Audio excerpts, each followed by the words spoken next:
Hello, my name is Dallas, and today I'm back with more Great Ace Attorney Chronicles to continue working on Part 4, and maybe if all goes well, finishing up, or starting and finishing Part 5 today.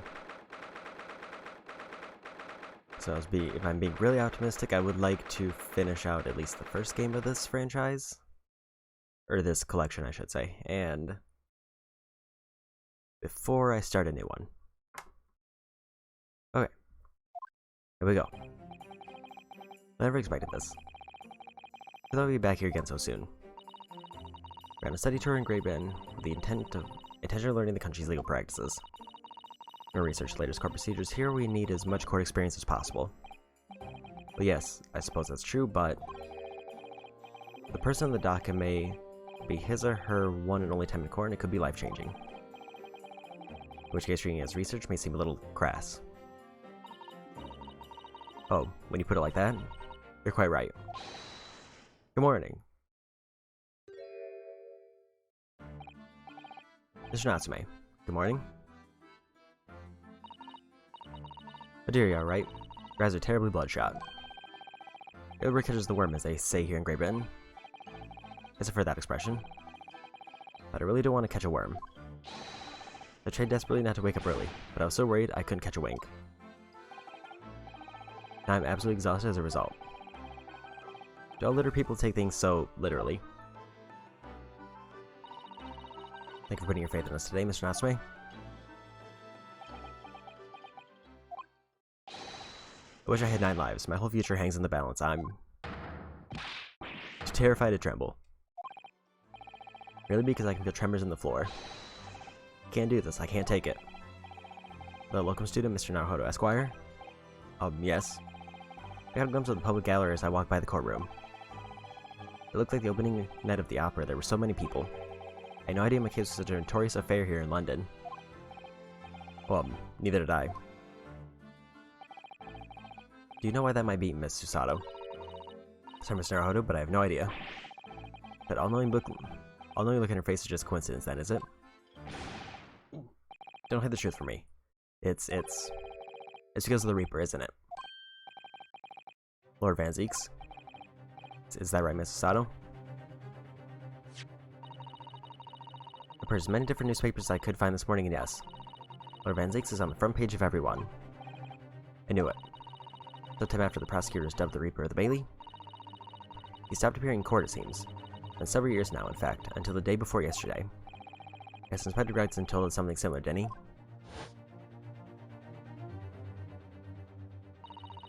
The trial 2 days ago marked Lord Van Zeeks' return to the courtroom after a very long hiatus. The trial of Magnus McGilded. What a harrowing experience that was. I believe the parents made even greater waves here in the capital than today's. But we wouldn't have realized, of course, having only just arrived in the country. Why is the Reaper back in the Bailey so soon for what appears to be a mundane murder? That's the question the papers are asking, and they're all speculating various answers. Mundane? Mundane is the most significant saga of the century to some of us. Very much no offense, Mr. Natsume, but that is how the papers are describing it. Lest we also forget the fact that it could spark an international incident. Obviously, the reappearance of this infamous prosecutor just caught people's attention. But there's another blatant similarity with the trial of 2 days ago. Yes, I agree. Welcome to Miss Naruhodo Esquire. It's you. Me? Well, I suppose that's true. Both times as you stands against this legendary prosecutor. It can only mean that you're friends with the Reaper. Please don't rub soldiers with Deathbringers. I'm afraid there's really only one other explanation. It can only be another example, Miss Naruhodo, of your uncommon bad luck. Thanks for that. Oh, this is just my luck. Why must I be represented by a man with such a frail fortune? Like the least lucky lawyer alive. Well, let's not forget, it was you, Mr. Natsume, who asked me to represent you. It's true that I'm just a student, new to London with little in the way of experience or skills, or luck. But I promise you this. I'll fight your corner until the bitter end.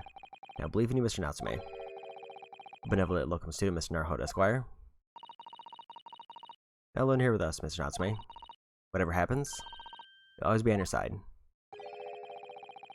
But of the non-locum assistant Miss Mikitoba Esquires?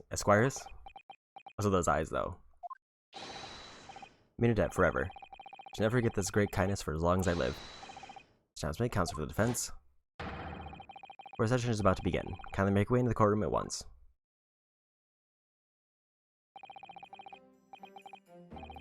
Alright then, Mr. Nazmate, it's time, let's go. Yes.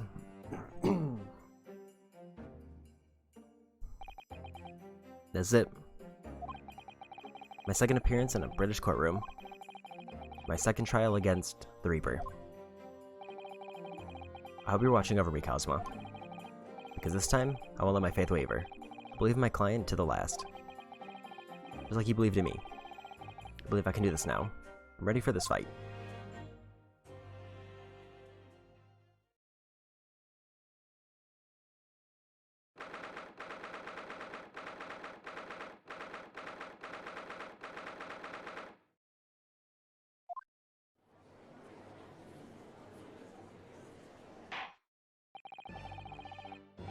In the name of Her Majesty the Queen, I hereby declare this court to be in session.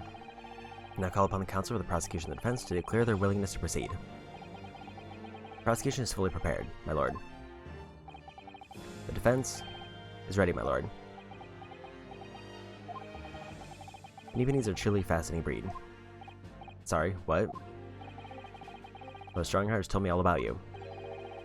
You're a student who arrived in London but 2 days ago, a mere amateur.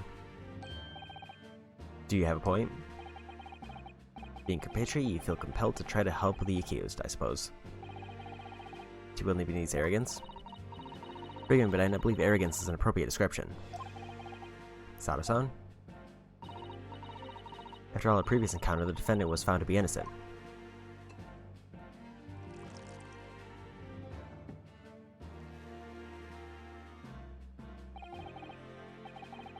Very true, and a most fascinating, if dark, trial it was too. The tragic conclusion came later, of course. Here's to the acquitted. It is an unfortunate, violent end.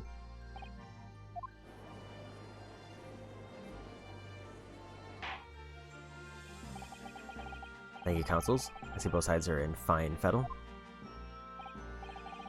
Ladies and gentlemen of the jury, are you ready to carry out your duties here in court as impartial members of the public? Everybody might be down on your luck, but I believe in fair play for everyone. So I am rather more ruthless than I appear. Oh well, not me. What you see is what you get. I'm a peace-loving fellow. I'm afraid to say I think it's quite possible that Mustache Foreigner did the deed. What are we waiting for? No doubt he did it anyway. Sorry, didn't quite catch that. Very well, let us proceed. Opening statement, if you please, Lord Van Zeeks. Recently, the Great Britain signed an alliance with the rising power in the Far East. The accused in the dock today is a student from that same land, a certain Mr. Soseki Natsume. While our country has extended this foreign student the warmest of welcomes, regrettably, the kindness has not been returned. In fact, the student is accused of a most sinister act. Plunging a knife into the back of an innocent woman who was doing nothing but walking down the street. A knife crime, I tell you from bitter experience, those are the worst. Bloody oath they are. Look at that solid complexion and short stature. It's one of those dreadful Japanese. Let's get this over with. With me now, everyone. 1, 2, 3. Sorry, didn't quite catch that. Pray forgive the discourtesy of smashing my hollowed chalice here in this great chamber. Allow me to call the first witness to the stand. Very well. Faithfully, the inspector, and please.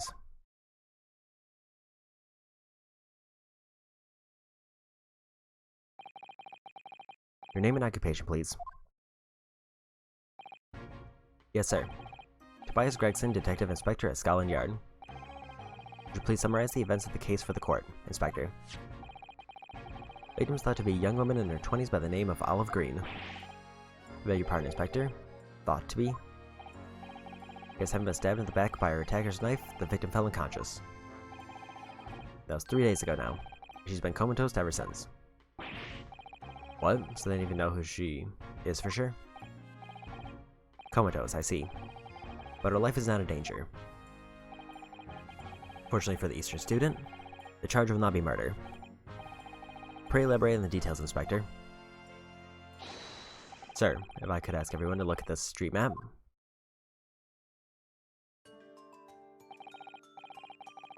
As I mentioned, the incident took place 3 days ago at around 5 in the afternoon. It happened on the pavement running alongside Briar Road, a wide thoroughfare for horse-drawn vehicles. It not long since stopped snowing as the victim, Miss Green, was walking down the street. Out of the blue, she was approached from behind by the accused and stabbed in the back.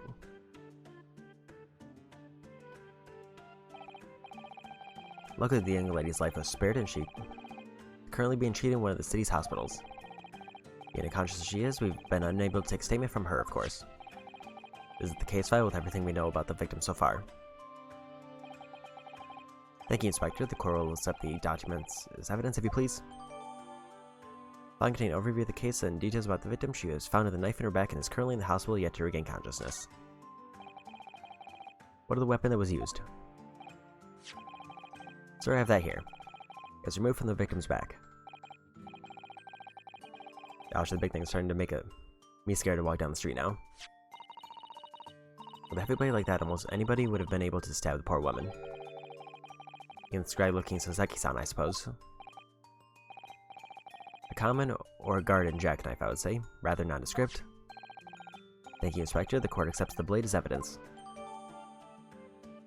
Large but commonplace folding knife, it was found lodged in the victim's back. Now then, what do we know of the motive? One of your valuables, I presume? From what we can tell by looking at the woman's possessions, it seems like she's a poor student herself. Hard to imagine she would have had anything much worth pinching, my lord. I see. Well, in that case, we're looking at some deep-seated resentment toward the victim. I'm afraid I couldn't say. Apart from visiting the second-hand bookshops, the defendant, Mr. Natsume, doesn't appear to get out much. At this moment in time, we haven't been able to establish any sort of connection between him and the victim. Yes! If theft and grievance had been ruled out as motive, what reason could Mr. Natsume possibly have had for stabbing the young woman? He arrested the man in spite of that, in a totally unjustified and heavy-handed way. Objection!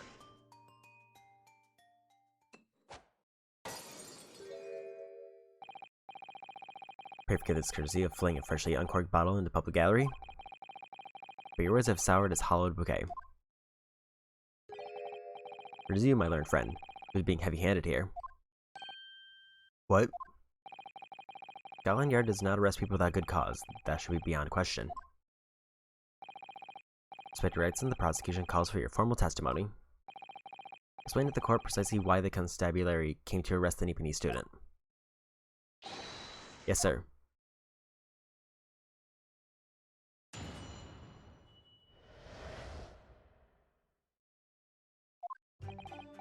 As I said, it was 5 o'clock in the afternoon when the incident occurred, and there was an unusually light fog. Visibility was reasonably good, and there was no one else about but the victim and the accused. Out of the blue, the victim was stabbed from behind and subsequently collapsed on the pavement. The accused ran off, scattering his belongings all over the floor. There was being a number of old books he just bought. He's on his way home from a bookshop, it seems. It's just a matter of working out who the books belonged to, and he found the bloke to arrest him. Old books, you say? Yes, my lord, I have a photograph here of the scene of the crime, taken immediately after the incident. As I can clearly see the books to which you're referring. I'll take the photographic print as evidence, please, Inspector. Crime scene photo has been entered in the court record. Photograph of the scene taken by a policeman just after the incident occurred. A large knife can be seen thrust into the victim's back. He begins their spineless breed, too cowardly to admit defeat. Denying everything despite overwhelming evidence to the contrary. Well, forgive me, Lord Von Siegs. The defendant is not denying everything, as you put it. You're doing, Mrs. Sato. Do go on? Stansme has admitted to playing some part of the incident. Isn't that right, Mr. Naruhodo? And now that you mention it. We visited him in the prison yesterday. He did tell us what had all happened. So looking on the cursed pavement, I could make out the sole silhouette of another ahead of me. A woman wearing a green overcoat she was, but just as I went to overtake her, she suddenly let out a little scream and collapsed onto the cold, hard slabs of stone at my feet. I was terrified. I had to get away from there. I ran as fast as my legs to carry me back to my cursed lodgings.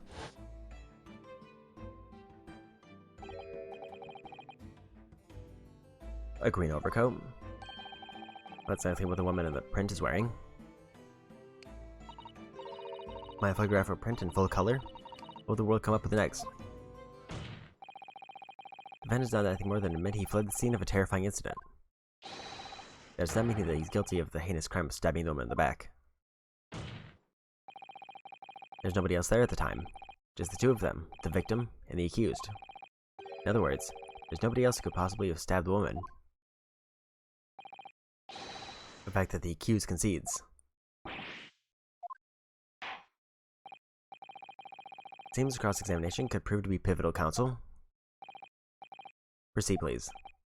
Yes, my lord. Nothing for it. I have to use this cross-examination to turn the tables here. It's our only chance.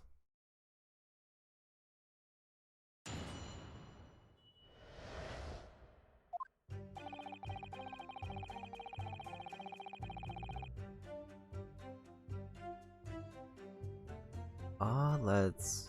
Hold it! Think it's safe to press? Light fog, you say? Well, light for London. Gets to the opposite side of the street for once. Not much farther, though. That's light, is it?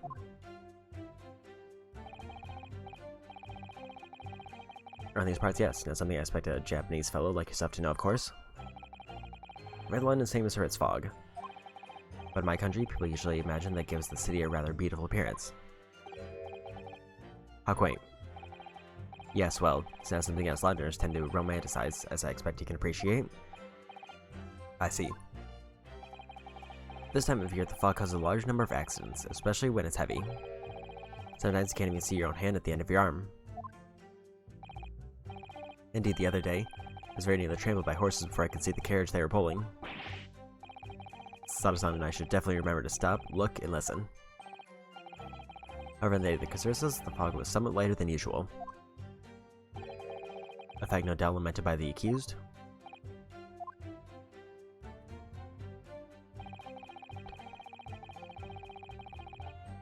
Hold it! How are you able to say with any certainty? Why simply, my learned friend, because that is what the witness to this crime have told us. I suspect Retsu mentioned the witnesses yesterday, didn't he? That's right, one of them was a policeman, I believe, from Scotland Yard.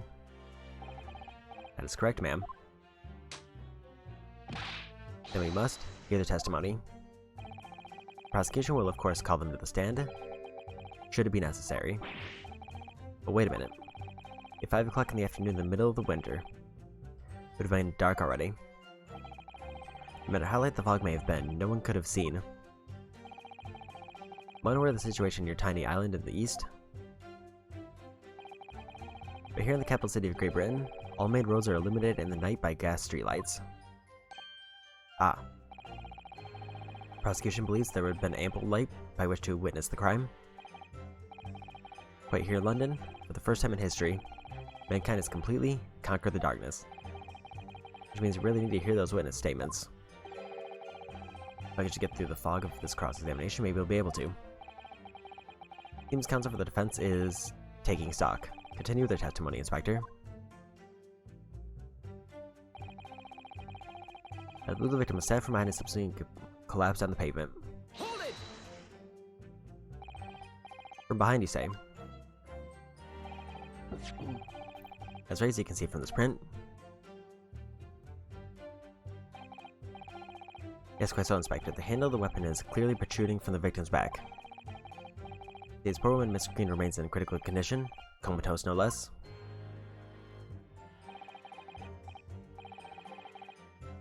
I'm afraid so, my lord, yes. She's been being treated at Bard's. I was hoping that she'd come around before the trial started so I could take a statement, but it wasn't to be. Yes, that is indeed a pity. It would have been most illuminating to hear the victim's own account of events. Luck is on your client's side, it seems. On the contrary, my client has been exceedingly unlucky. The force of tone is seriously undermined by those disturbingly wide eyes, I'm afraid.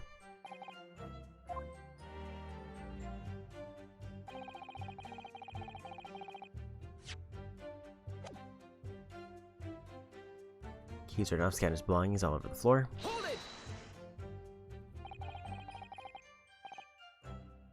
Mr. Natsume's belongings, I think he finds all there in the photographic print of the crime scene. Yes, the 3 books on the floor. That's right, my lord. Second-hand books they were. Rapidly damaged after falling in the snow, of course. The accused could easily have carried all 3 books in one hand. Which means his other hand would have been free to wield a knife, for example. He's very clever, isn't he? What do you mean? It makes it extremely hard for you to assert that Mr. Natsume has his hands full of his books. He's managed to close the one avenue of escape he might have had before he even knew it was there. The defendant was holding in his belongings as he thrust the knife into the woman's back. That must be what happened, my lord, yes. This being a number of old books he just bought. He was on his way home from a bookshop, it seems. The defendant apparently visits the second-hand bookshop on a daily basis. Yeah, so I understand. A shop full of old English literature. I commend the accused on the lofty subject matter of his scholarly attention. The books from a stack floor to ceiling with those musty old books. Can you tell us more about the bookshop in question, please, Inspector?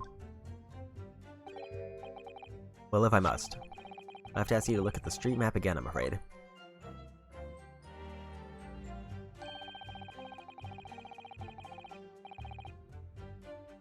The closest second-hand bookshop to the accused lodging is this place here, Bourbon Books. A little place in the corner of Briar Road and Meerschaum Street. As it happens, the accused is currently living in lodgings on the other side of Briar Road at the opposite end. Which means it does take a genius to work out the route he would have taken home.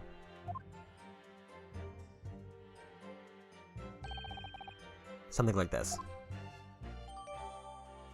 Local maps information have been updated in the court record.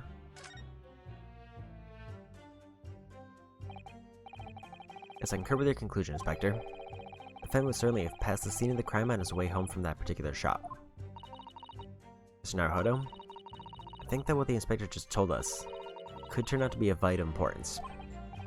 Yes, I agree. The most important point that the Inspector just made being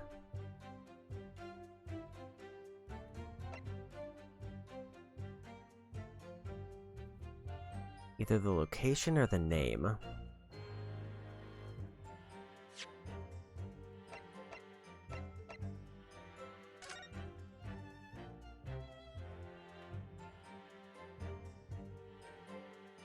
Your books. Where the local map has it as Bourbon Books, so that's a different book name. Inspector Gregson, may I ask you a favor? What? Would you kindly add the name of the bookshop to your formal testimony, please? I believe it may be of vital importance. Maybe? Oh, well, you know. I mean, yes. It could be a very important clue. Very well, now that I can see it being of any great significance. Please revise your testimony accordingly, Inspector. Yes, sir, my lord, whatever you say. Couldn't be any more sardonic. Only home from Bourbon Books, a second-hand bookshop he apparently patronizes.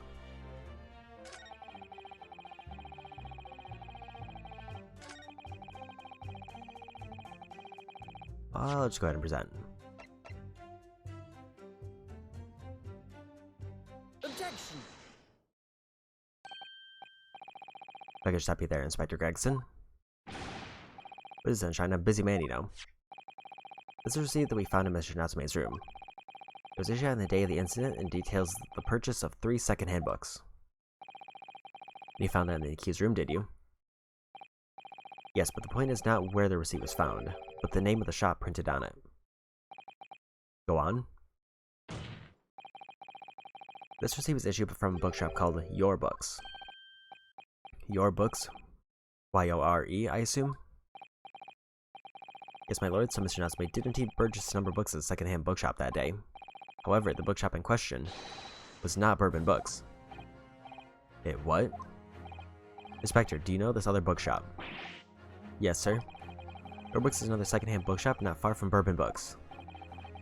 It's just that, well, it's such a small place, I didn't think the accused would have known about it. Objection.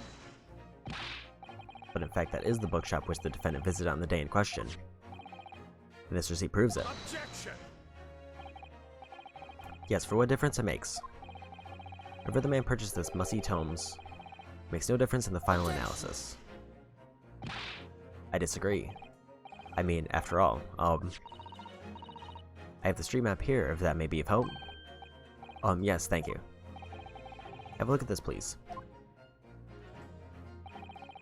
The defendant had been returning from Bourbon Books. Then yes, he'd almost certainly have passed the place where Miss Green was attacked. However, if you take into account the fact that he was actually at another bookshop, Your Books, it very well turned out that he wouldn't have passed that location at all. Could that be true? I might, rather depends on where this other bookshop is, but I do declare it may be a possibility. Is that right, Mr. Lawyer, sir? What you just said? Absolutely, it absolutely could be right.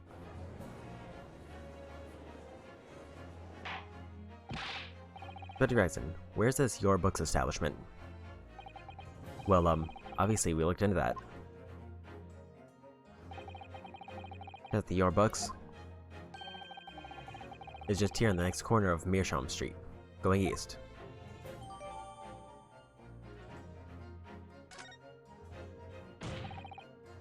There you have it, as you can clearly see now. Oh.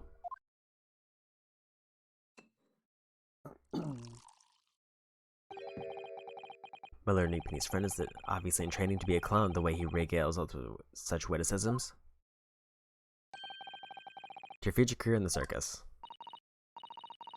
Put the glass down now, or I'll put it down for you.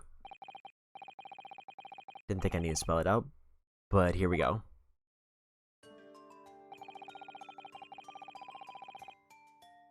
The accused was coming home from Your Books instead of Bourbon Books. Turns out I still would have passed the place where the victim was stabbed.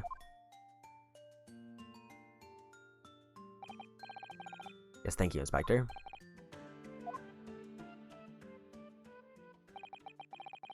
Allow me to reiterate for my learned, if somewhat slow, Neepney's friend. Whenever the man purchased this musty tomes, it makes no difference in the final analysis. I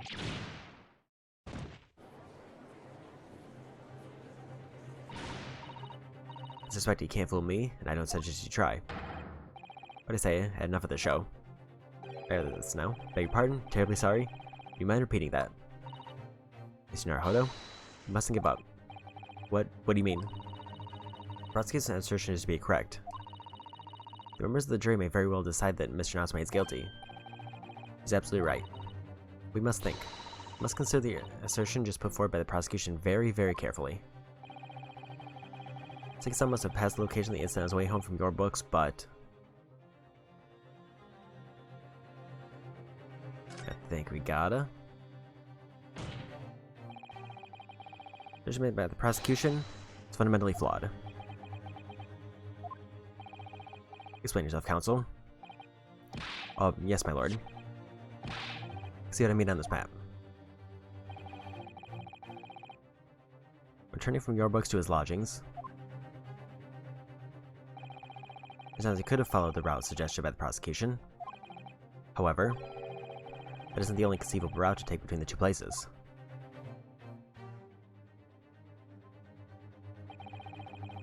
If I use these streets, look what happens. He arrives back at his lodgings without passing the location where the victim was attacked. Objection. To commit a clown is a fool's errand, of course. However, I feel compelled to point out that the route is what commonly referred to as the long way around. On a cold winter's night, why would any man choose to take a longer route home? Well, The answer is extremely simple. He wouldn't. In other words, the accused took the obvious route back to his lodgings, and as the obvious perpetrator of this crime. But, yes, I got it. Obviously, you must ask the man himself, ask Mr. Natsume which route he took home. I've already informed the court of the accused's response to this questioning. Claims he has no recollection. That's right, as I said, the bloke seems to spend his time outside wandering aimlessly from A to B. That day was no exception. He says he doesn't remember where he was or which route he took home. I don't believe this.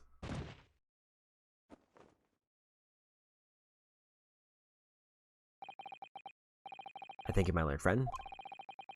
This is just we do not waste any more of the court's time by wandering aimlessly around the subject. Very well, say you insightful jurors.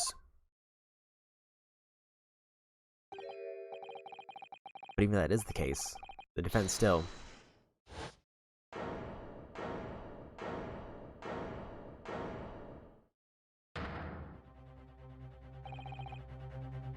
agree with Lord Von Zieks.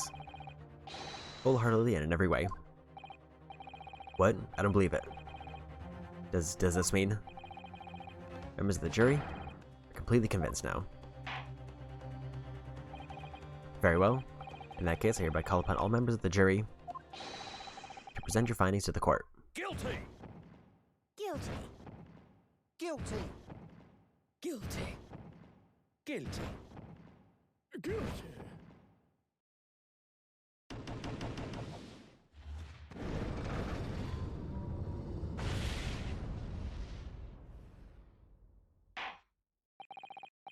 It would appear the jury's leaning is unanimous.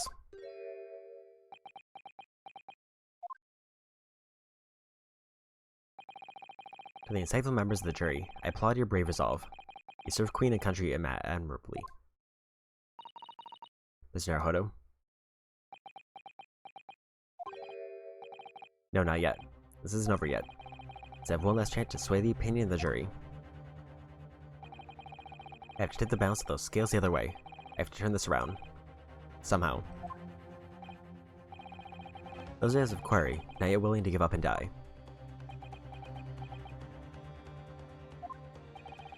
So I presume you intend to wield your rights again in this trial? Or is the defense written in antiquated British law that should have been very long ago? Call it antiquated if you will, but it's the defense's prerogative to carry out a summation examination if it so chooses.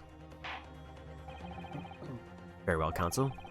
In accordance with the letter of the law, we shall proceed with the summation examination. Are the members of the jury ready, Mr. Foreman? Of course we're ready. I'm all too familiar with that Japanese whippersnapper and his Olga's refusal to throw in his alley. Very well then. Ladies and gentlemen of the jury, you will each explain on what grounds you've determined the defendant to be guilty.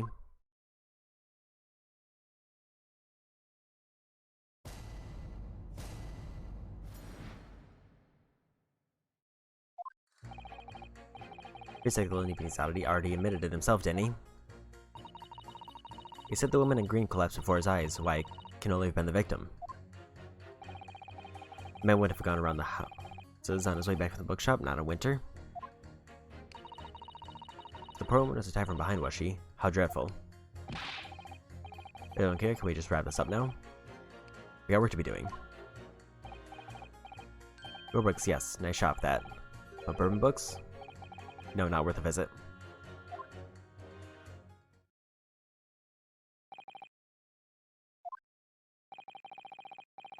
Only minor exceptions, reasons for the finding the defendant guilty are all too clear. When the stabbing occurred, the only two people at the scene were the victim and the accused. And the accused himself was admitted to seeing the victim in her green overcoat sink to the ground before his eyes. Furthermore, we have heard from the inspector that the defendant then fled the scene. I must say, we would have ample grounds to convict this man already. The jury and the judge appears convinced of Mr. Natsume's guilt now. Why did everyone really like that? How are we supposed to believe in some phantom attacker that nobody could see? It's impossible. How can I possibly make a case for the defense? Now, there's no time for grumbling. And if the trial to continue? Yes, I know. I have to turn the tide. I must make the jurors change their minds. Well, 4 of them at least. Exactly. We have no choice but to forge forward. At the floor council, begin your summation examination.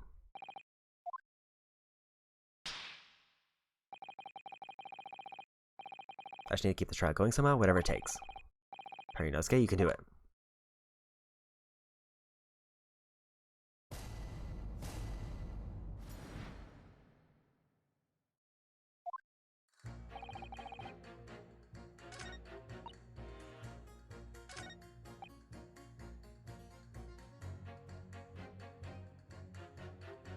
Let's press number 3.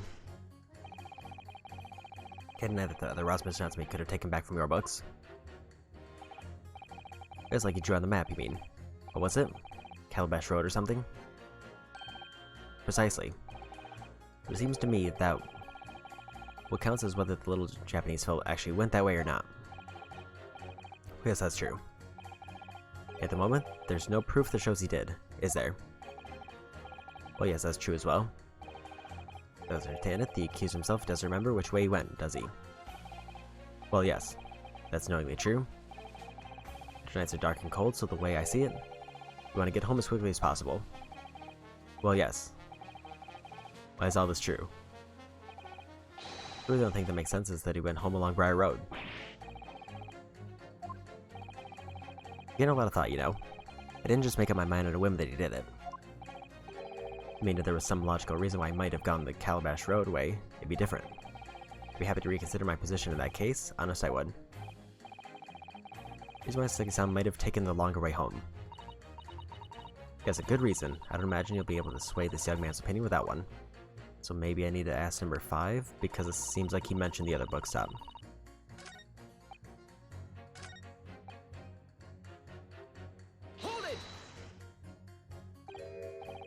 Sorry. Hold it, you say? Fold what? No. What I said was hold it. What I wanted to ask was, do you visit your books often? I like the books they have in there, yes. I enjoy reading them over a nice cup of old tea. It's my daily routine, you see. Same thing every day. Including the day you're all talking about. You know, what time did you visit your books on the day in question? I was picking up books in there all afternoon, and it would have been just before 5 that I left. That's my daily routine, you see. Same thing every day, including the day you're all talking about. Just before 5, you say, exactly when the victim was attacked. Are you sure about the time? I guess no mistake there. I remember it well. I know to forget that day in a hurry, and after the dreadful time I had. What do you mean? Walking down Calabash Road when I slipped on the ice and donked my head. His eyes were shut, the snow stopped falling. That's when it's most slippery. Got myself clean out, I did. I already thought my number was up. Wait a minute. Let me get this straight. This happened on Calabash Road? That's right. I lived in Cornpipe, you see. Getting down to Calabash Road is the quickest way for me to get back from your books. Room 6, I must insist. If you add that information to your formal statement, it may very well be extremely significant. Sorry? Extremely sick? No, I'm quite alright now.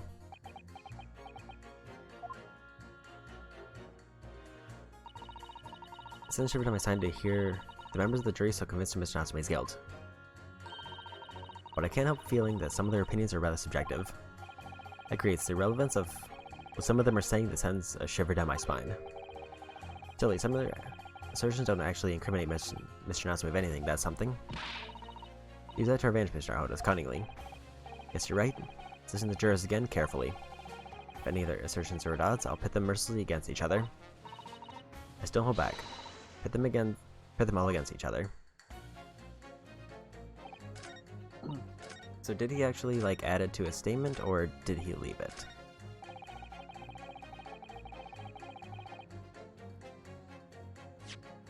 Let me take a look at that map.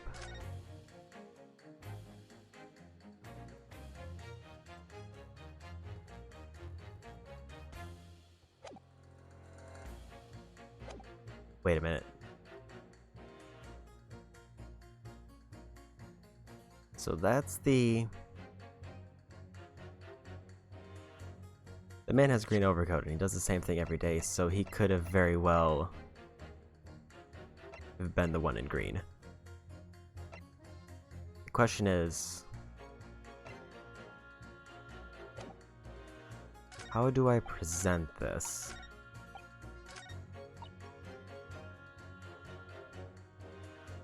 Let me actually press her first. Right there at the time of the incident, the defendant admits to having seen someone wearing a green overcoat walking ahead of him. Well, quite, that's precisely my point. Clear that someone wearing green was the victim. Clear that funny little Nepalese man with the disturbing mustache is the culprit. Let's not forget, madam. The defendant vehemently denies attacking the woman. Of course he does. If he misses stabbing her, his life is over. The man obviously is a liver-faced coward, honestly, claiming the woman simply collapsed before his eyes.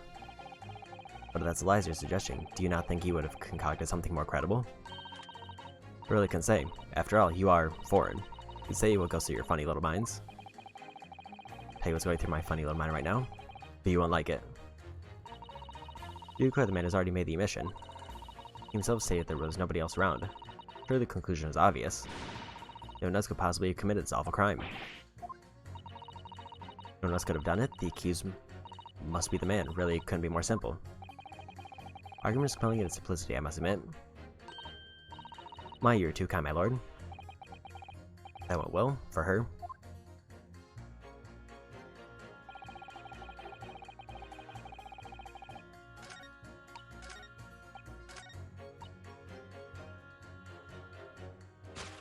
So I think I want to try pitting her against him.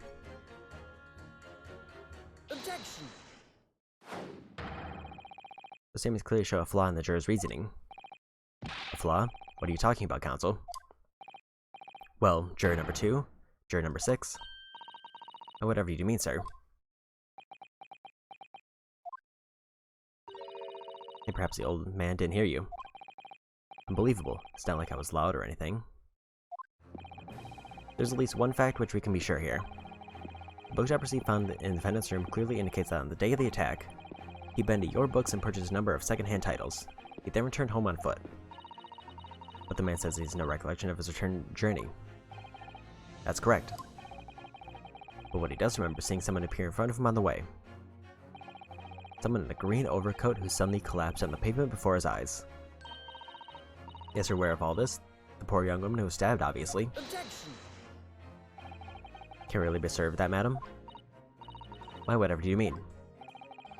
I'm sure you heard juror number 6's account of what happened to him that day. That same afternoon, there was somebody else apart from the victim, who was wearing a green overcoat and who fell over on icy streets in the neighborhood. Oh my. My goodness, you mean? That's right. I'm referring, of course,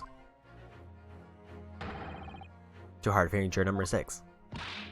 Are you really suggesting the person in the green overcoat whom the defendant saw collapse in front of his eyes was the jolly old gentleman on the end of the bench here with me today? That is entirely possible, yes. After all, the old man has a similar build to the victim. Well, look at that. My goodness me. Oh, sorry, you need to pee? And crucially, we know precisely where the old man in the green overcoat fell. On Calabash Road. Therefore, the person who Mr. Natsume saw collapsing in front of him was in fact juror number 6. It means the defendant must have taken the long route back to his lodgings. And if that's true, then clearly the crime scene on Briar Road where the woman was stabbed was not on his way home.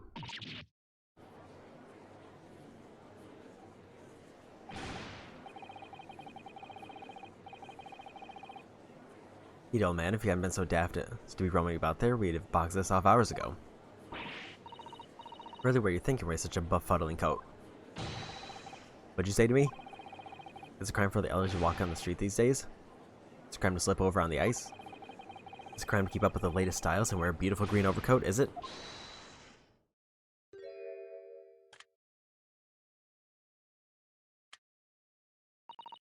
My lord, I do hope it won't cause any inconvenience, but you like to change your leaning, I presume? I do declare that I would. I should like to call for a verdict of not guilty. Thank you. And I would too. What? Is it a crime to change your mind? Is it? Well...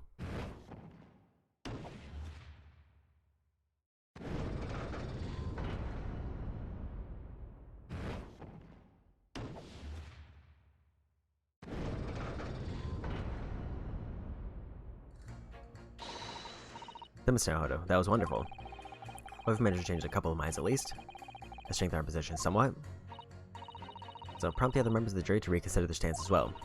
They'll be asking themselves if their current leanings are really right or not. Now if only we could just identify one more clue or discrepancy that would make them stop doubting Mr. Natsume. We might be able to tip the balance completely. This is exactly what we've got to do. Manzi's looks to bring this trial to an early conclusion. That's what we have to prevent, by whatever means we have at our disposal. Thank you, Counsel. On with the Summation Examination, please. Yes, my lord.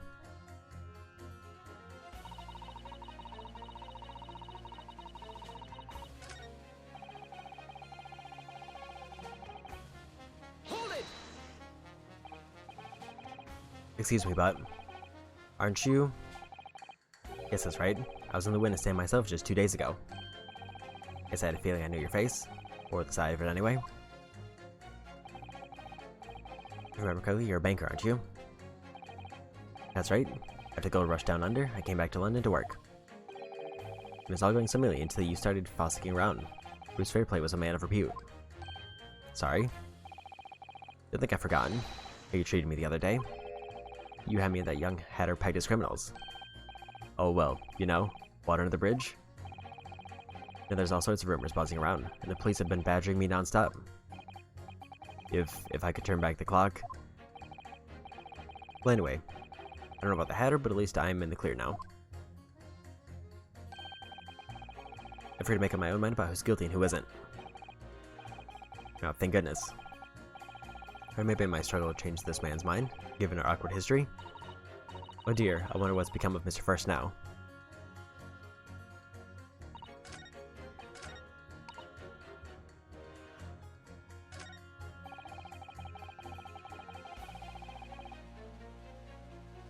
So now I can probably press...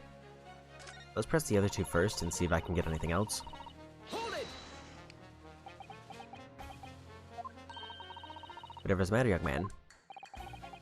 You're like Mr. GamerDLM, aren't you? The landlord who rents Mr. Natsume's room. The master wife? Where do you get your IDs, sir? I'm the maid. The maid, you understand. Just came for that charade. This is gonna be awkward. Why didn't you mention this yesterday? That you've been selected for the jury of this trial, I mean. Well, I was told not to mention it to anyone until the day of the trial, you see. It was in the letter I see, but the instructions are very clear, so I'm afraid I had no choice. I see. Anyway, Mr. Natsume, the defendant, takes lodging in your master's house, doesn't he? Yes, that's right. Although he's only been a little over a week now. And at that time, surely you must have taken stock of his character. Does Mr. Natsume look like the kind of man who would commit a crime such as this? My goodness me, yes, he's just the sort. What? Spending all his time in that dark, dingy room, sporting that unscrupulous mustache. The man never speaks. Don't get me started on those shifty eyes. All the neighbors are talking about him. I've heard of them, you know. People think he must be building a bomb in there or something. Oh dear, poor Mr. Natsume. How can we say such things about him? He's just a harmless bookworm. Nothing more. Well, you just call him a worm, so... Anyway, I better be careful about inviting this maid to speak. Said enough damning things already.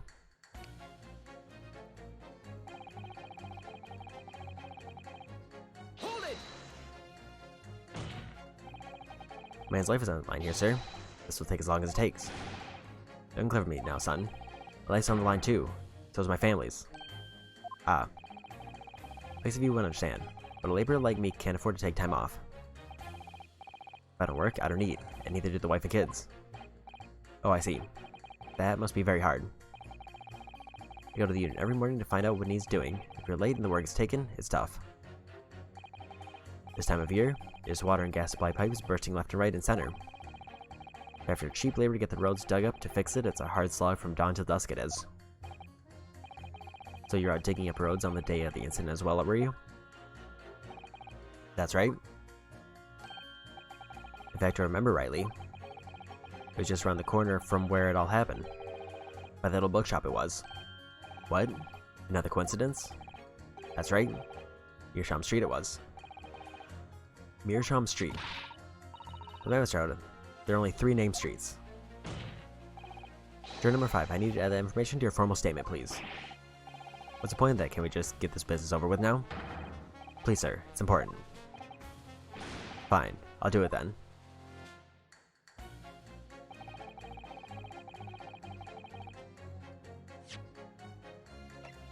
Take a peek at that map again. So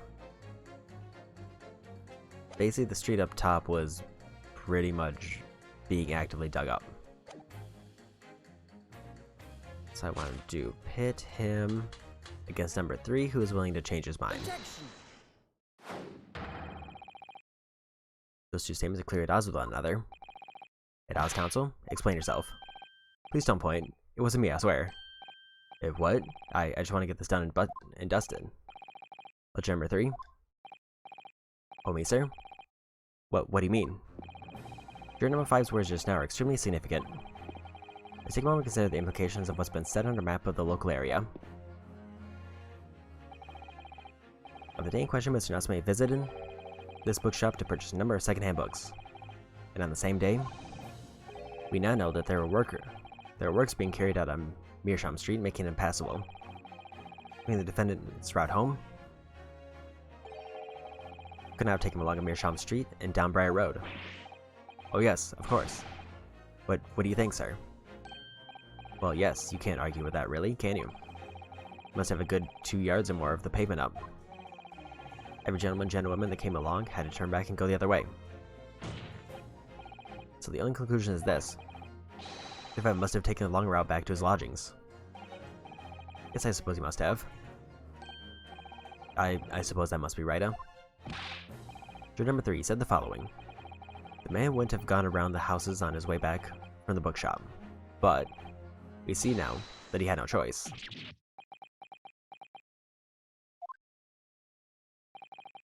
Well then, Mr. Judge, sir, if I may?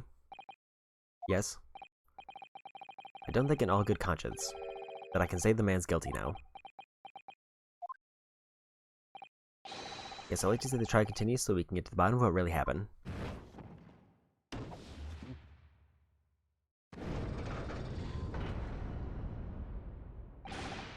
What about you, sir? Who? Me? Well, alright then. It is a hole in the prosecution's argument.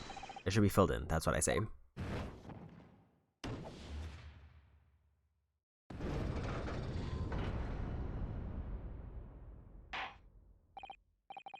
Well, the summation examination is concluded with a rather large shift in opinion. The ayes 2, the noes 4. So the noes have it. Not guilty, they say. Means we no longer have a consensus among the members of the jury. The trial will continue. Objection!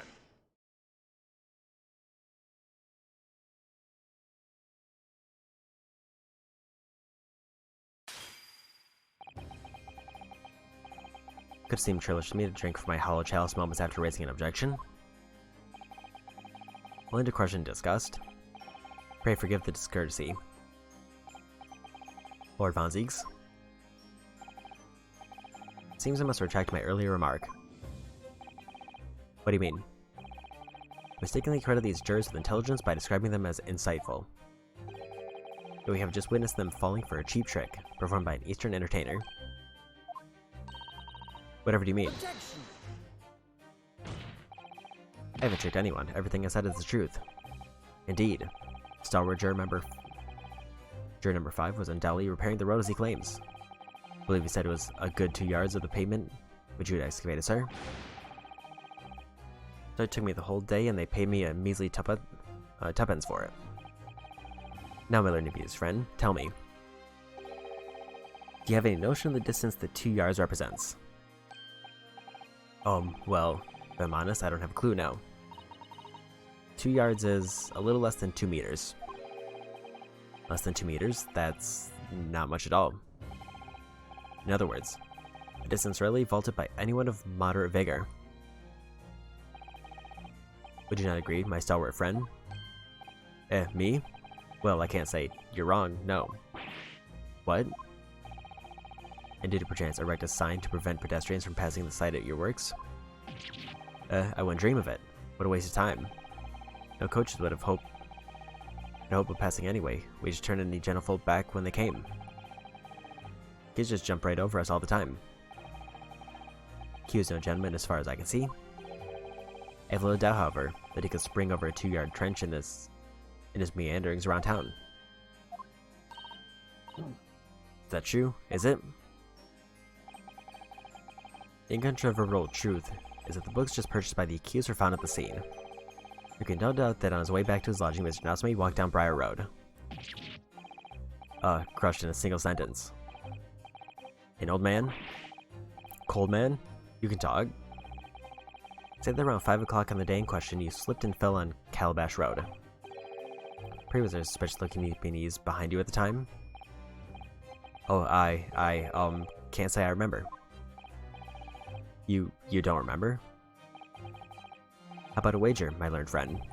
You say it was this old man that the accused saw, but I would lay 1,000 to 1 against you being able to prove it.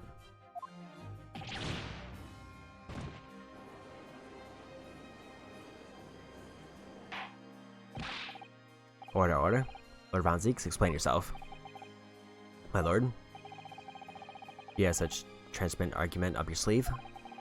Why in the world did you not proffer it during the Summation Examination? I want to give this young foreign student the sightseeing experience he no doubt came for. Wanted him to see for himself, how the opinion of the jury so readily swayed. My hospitality has its limits, and they've been reached, I feel.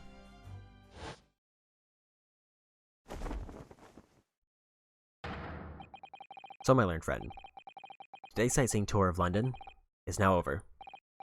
What? What are you talking about? My lord? Prosecution requests permission to call its next witness to the stand. Granted. Bailiff, bring forth the witnesses. Its next witnesses? Mr. Naruhodo, do you not remember? Been told on several occasions that there were eyewitnesses to the incident. Yes, I remember, one of them being a Scotland Yard policeman, no less. Fraser is likely to be the prosecution's next witness. No matter who Von Zeeks brings the stand as witnesses, and no matter what they say, I believe in Saseki-san. I know he's innocent. And I'll keep believing to the very end, until this battle's over.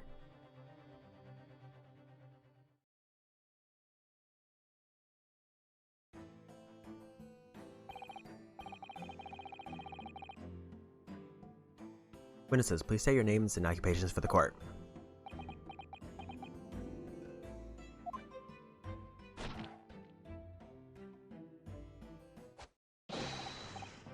Constable Rolly Beat. A thunder report on the streets. And I'm Mrs. Beat. Patricia is my name. I'm proud to say I'm this young town hero's wife.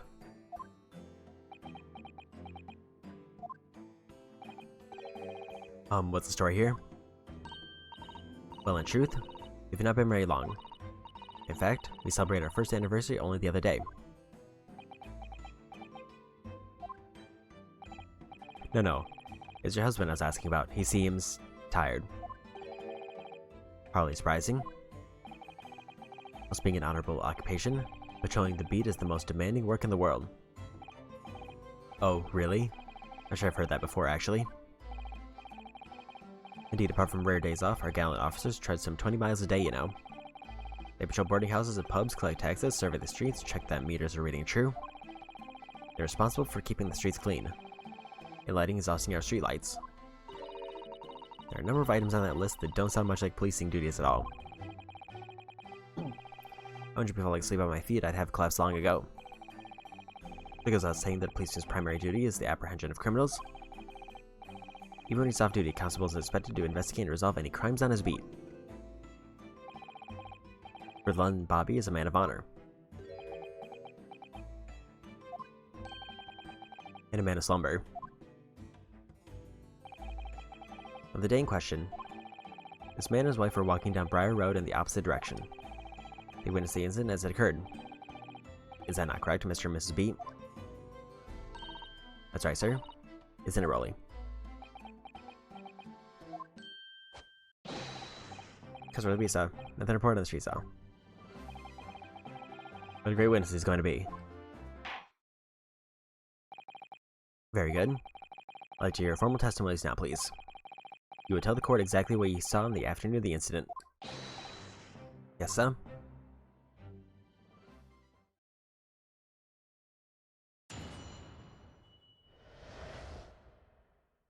What the witnesses saw. Yes, our wedding anniversary and Rolly was taking me out for a meal. There was no time to change after work. Anyway, two silhouettes appeared out of the fog on the pavement in front of us. All of a sudden, one of them just collapsed on the floor. Then the other scattered something before running off. Ran straight over, of course.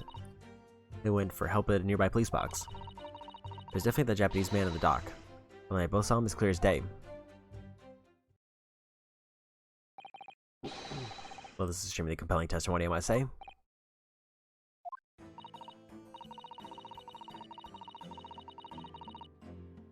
This policeman and his wife are claiming to have positively identified Mr. Natsume at the scene.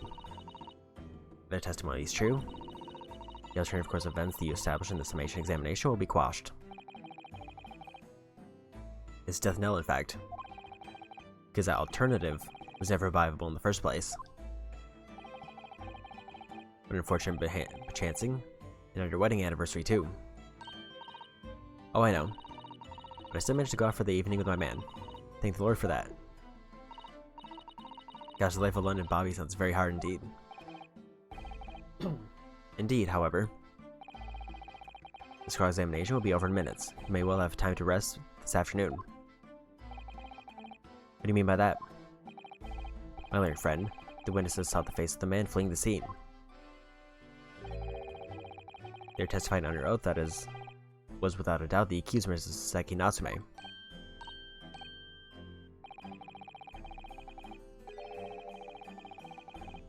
One of these witnesses is a policeman, no less, so you appreciate the gravity of the situation, I'm sure.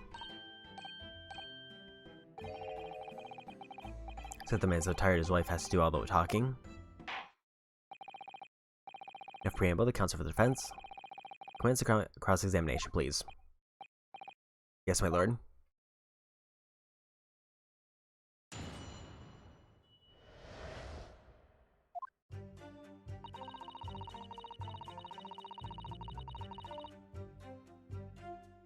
Hold it! No time to change after work, you say?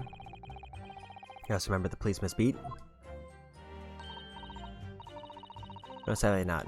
It's not a job for stopping in... It's a job for stopping young men only. Women and children and the elderly can't even apply.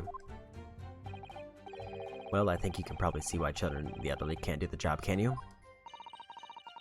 I think Raleigh looks ever so handsome in his uniform. It suits you down to the ground, doesn't it, darling?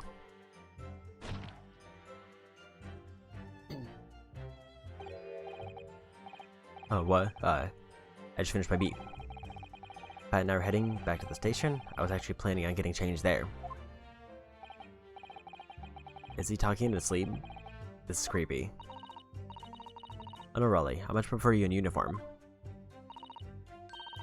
Sometimes I don't recognize you when I see you in plain clothes. Oh dear, that doesn't seem healthy. Kindly here to the point. You're going for a meal after you had finished your beat for the day, correct? That's right. Although I was fit to drop, to be honest, after spending the whole day on my feet. Placing my life. As long as I'm proud over this, I'll serve my city and my queen to the end.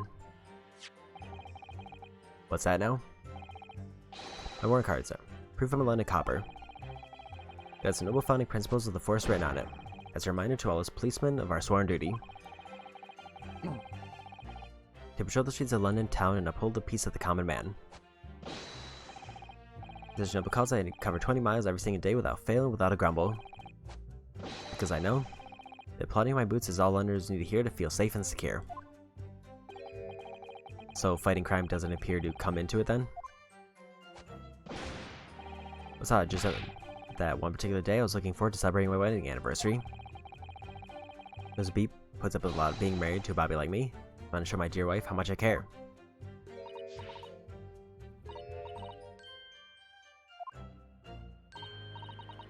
What a charming couple. Your young love is such a joy to behold. If a little over the top, perhaps. And then, kindly describe what happened next.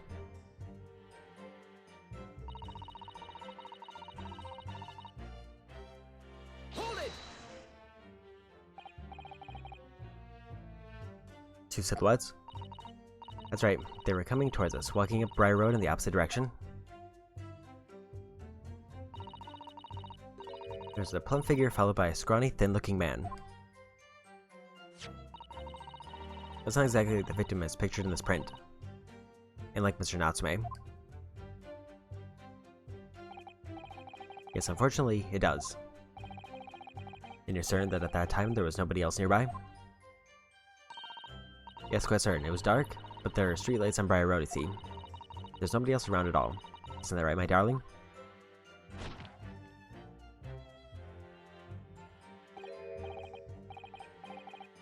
Oh, what? Oh, yes, that's right. Of course, there was a light fog on the ground.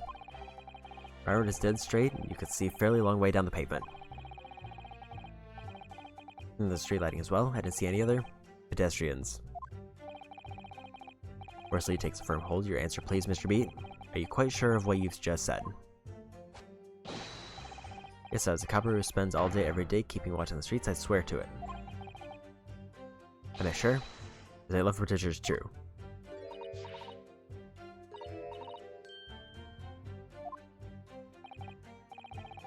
They're still maintaining there was no one else around other than the victim and the attacker. It's starting to seem like that must be how it really happened. It's beginning to seem like there's nowhere to run. Well, that didn't stop Mr. Natsume, did it? He fled the scene all too convincingly. I think I believe I have a reasonably clear idea of the situation just before the incident now. What happened in the crucial moments that followed?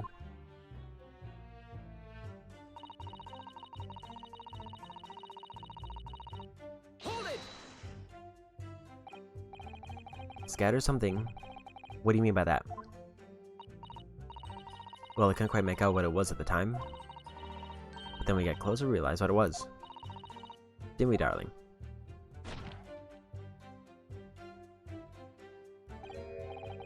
Oh, what? I guess that's right. With some old books.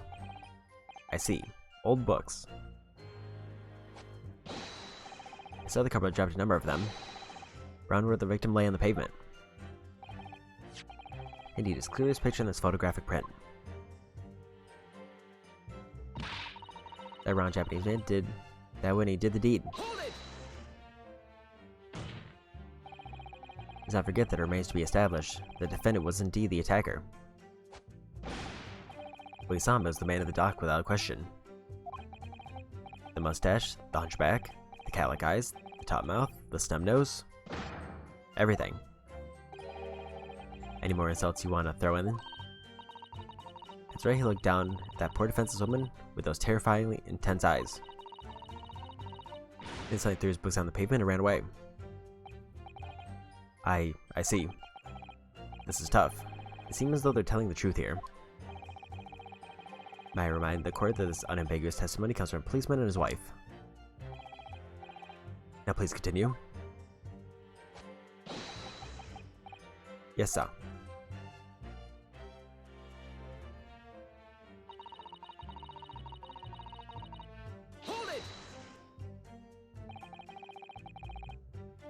Was your husband who went to fetch help? No, I went. I may not be a police officer myself, but I am the proud wife of one after all. Is that right, my darling?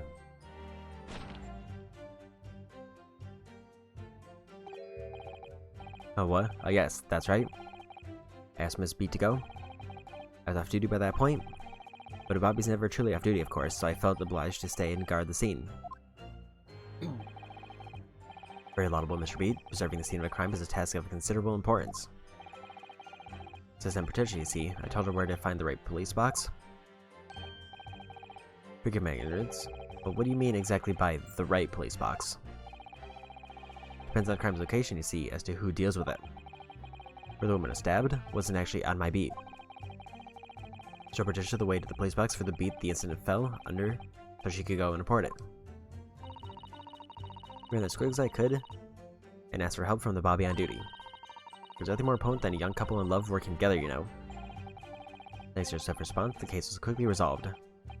The action of 2 model citizens. Oh, please make us blush, isn't he, darling?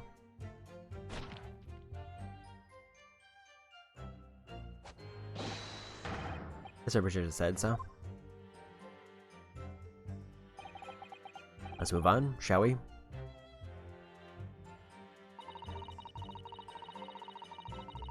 Hold it! Surely wouldn't have been able to see his face by the light of the gas street lamps, would you? Perhaps it could. As long as you have exceptional eyesight, I'll have you know. Right. Light from the street lamps is more than enough.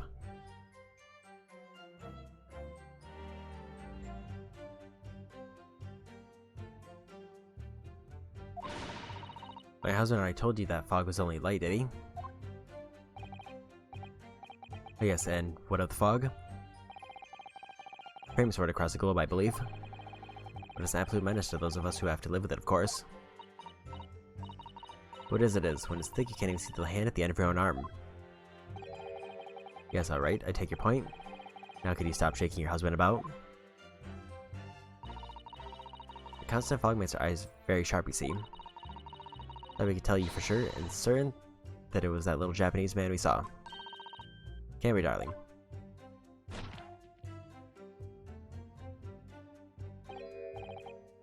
Oh, what? Yes. It's the accused man and no mistake. The mustache, the hunchback, the calic eyes, the top mouth, the snob nose. Unmistakable. As far as competition is concerned, there can't be any question.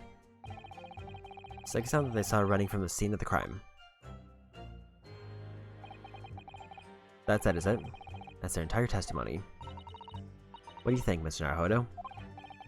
Well, I hate to admit it, but on hearing the testimony, it really does seem as though Mr. and Mrs. Beat saw what they say they saw. Just now say running away from the scene on the Briar Road that day? Because I feel the same. So if that's true, where does it leave us? But Mrs. Jury is sure to call for a guilty verdict after this testimony. Oh no, then what do we do?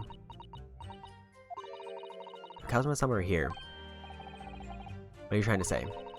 I think you would try to find a contradiction somewhere else within their testimony. What do you mean, somewhere else? Their statement about seeing Mr. Natsume is unequivocal. Finding that a question won't help.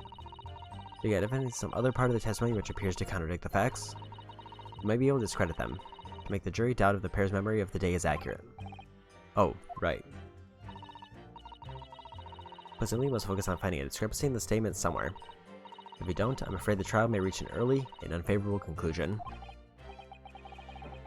Why do I seem to be so up against it? Mr. Lawyer, sir, can I ask you something? Oh, yes, of course. What is it? Well, you keep asking us all these questions about everything we've told you, so... It seems like you don't believe our testimony. Is that right, is it? Well, out with it. What? No. Oh no, it's really not that at all. My husband's policeman, remember? And I know what I saw. I remember every last detail, everything, like... Oh, I know. What about the books the man dropped? I could tell you the names of every single one I could. Every single one.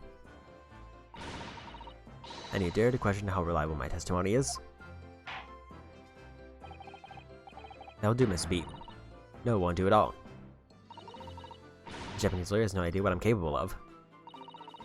If I decide to forgive him for insulting us, don't think for a minute that Rolly will. I really didn't mean to cause offense. Please put your husband's fist down. Perhaps you'd like the opportunity to supplement your testimony, Mrs. Beat? Might that appease you? Oh, thank you, my lord. That would settle things nicely. Wouldn't it, darling?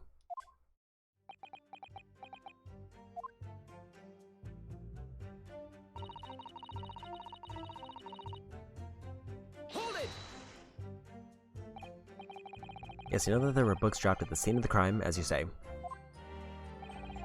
Those purchased by the accused at the nearby secondhand bookshop on the day in question. After I went to the police box for help, I decided to have a good look over the area for good measure. I'm a proud policeman's wife, after all. I did it for Raleigh. And what was your husband doing at the time?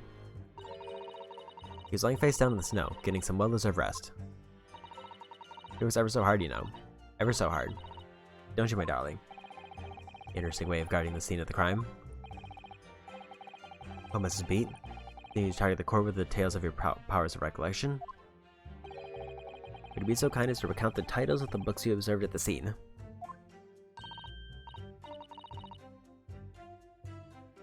I'd be happy to know. Are you all listening? Picture monster somebody or other.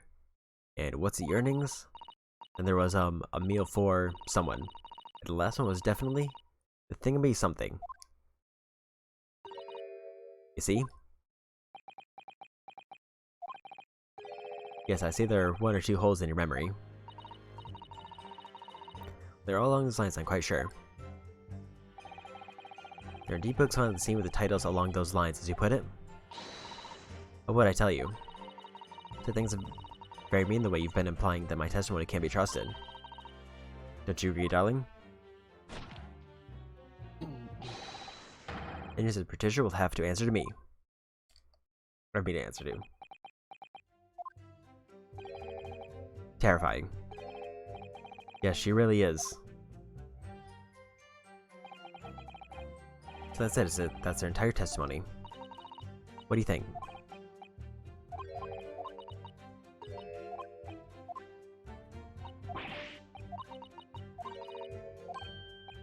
So, need to get through this. So, did it add the books to their testimony?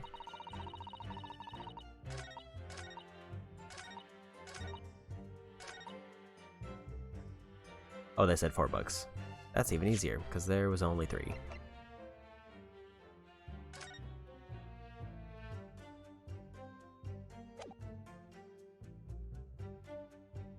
Objection! So you're saying that there were 4 books? That's right, I remember all of them. Picture monster somebody, what's the earnings, a meal for someone, and the thingamy something. Sorry, Mr. Beat. But there's a fundamental flaw in that statement of yours. I know what? What flaw? Simply that at the scene of the crime, there are only 3 books, not 4. What? This is the receipt from the bookshop where the defendant bought his books. Your books? Yes, in details, Mr. Natsume's purchases that day. But as you can see, only 3 books are listed. Only 3? But no, that can't be. I remember seeing them. There are 4 books, I tell you. 4 dirty old books. Really? Have a good look at this photographic print of the scene of the crime. You can clearly see from the evidence as well there are only 3 books. But I just don't believe it. I saw them there. I saw it. I saw them. No, madam, I'm afraid your powers of observation cannot be relied upon. It cannot be denied. But though you say it was a defendant you saw, you can very well be mistaken. Oh, no. Objection!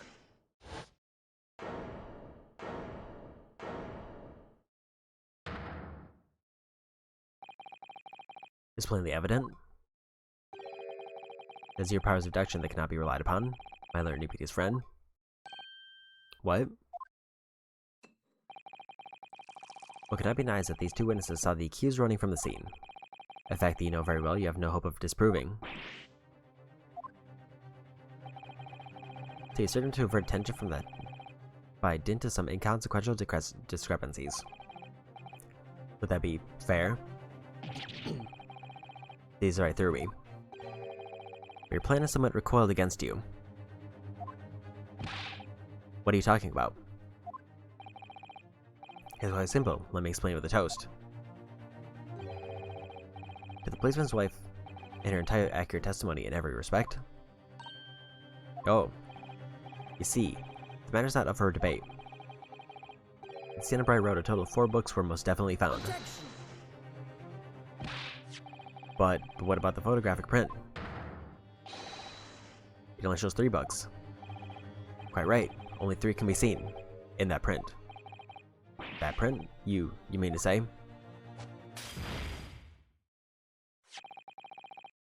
Allow me to present another, one that shows the victim's hand.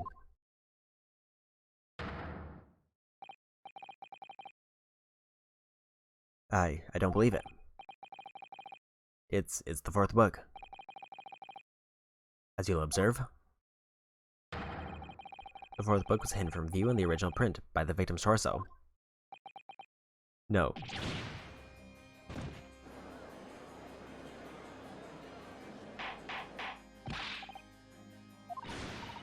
There, you see, look at that, look.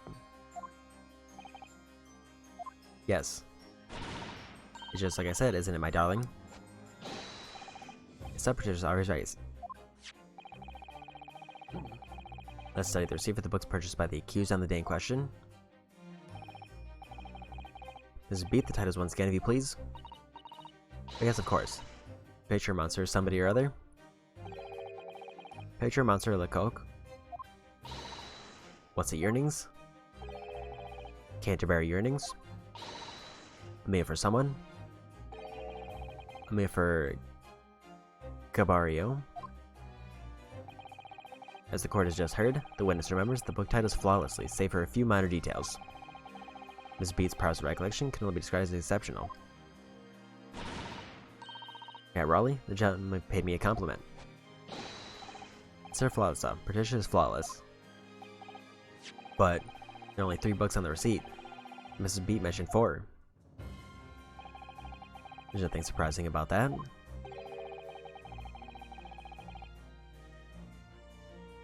Clearly the 4th book is that which is shown in this photographic print. Sorry, counsel, but does that not seem odd? Why should the 4th book be omitted from the receipt? It's not odd at all, my lord. This photo clearly shows the 4th book was found in the victim's clutches. In other words, it belongs to the victim. The victim was holding her own book? I wonder, what became of that 4th book? Obviously, it wasn't overlooked by the investigating officers at Scotland Yard. I have it here as evidence.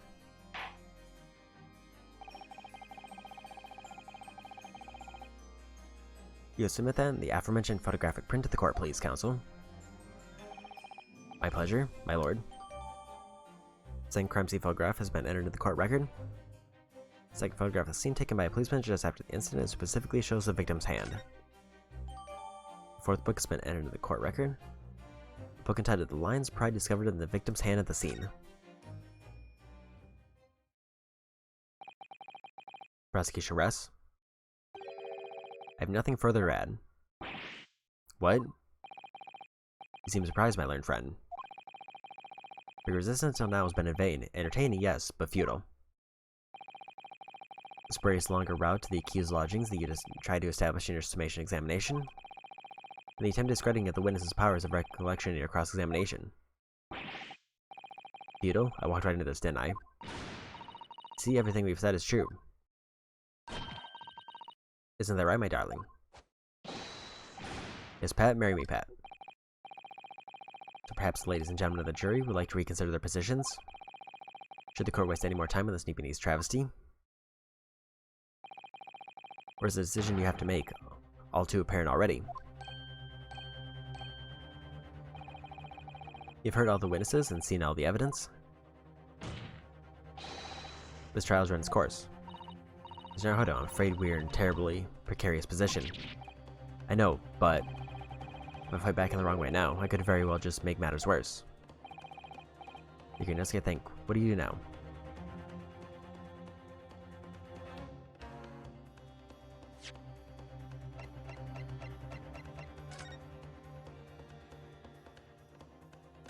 That fire, or that burn mark seems suspicious. Look at this.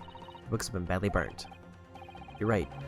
You'd never be able to read it in this state, especially not the latter pages. What a terrible waste. Judging from the scorched edges of the paper, I think the damage must have occurred very recently. The book recently damaged by fire. Why does that seem to raise a red flag with me?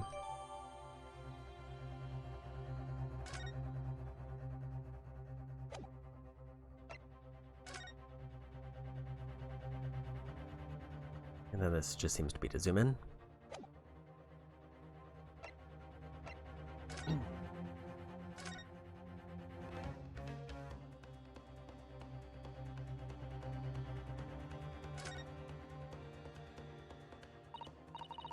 Look here, Mr. Odo. Just at the tip. A small piece of the blade appears to be missing. You're right. Well spotted, Mrs. Otto. What could have happened to it? Yes, you don't think it could still be lodged in the victim, do you? Oh dear, I do hope not. That sounds terribly painful.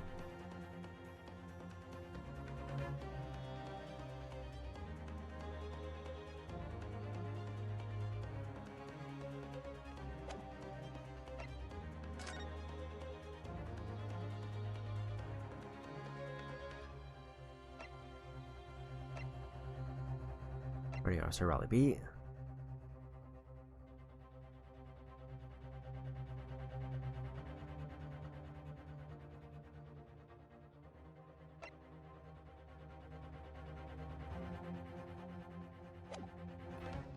Okay, nothing in the incident report. I don't think there's anything there. I can't think of anything else on the map, but given the circumstances, gotta raise some objection. Objection! I'm not done yet. No, my learned friend. It's over. That last cross-examination was your final chance to establish a credible defense, and you failed.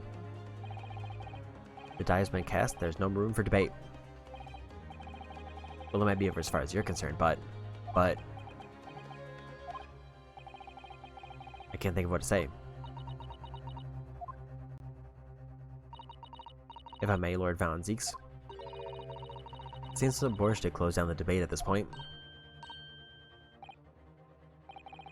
Your insignificant little Eastern Isle must be a lawless hole indeed. For a lowly judicial assistant to have the audacity to intervene in a moment like this. Oh. I am, to my shame, still a very inexperienced lawyer. You have to forgive me, but I consider my assistant's advice essential and her opinions invaluable. Mr. Hodo. One of this land's great guiding principles is tolerance. So the court will hear you, madam. Go ahead, Mrs. Otto. Very well. Pray, what insight can you give us? What have you all overlooked in this matter that you see fit to pursue further? Well, the court has been presented with new evidence, but only after the last cross-examination finished. I see. Can you believe that this new evidence warrants further examination, do you?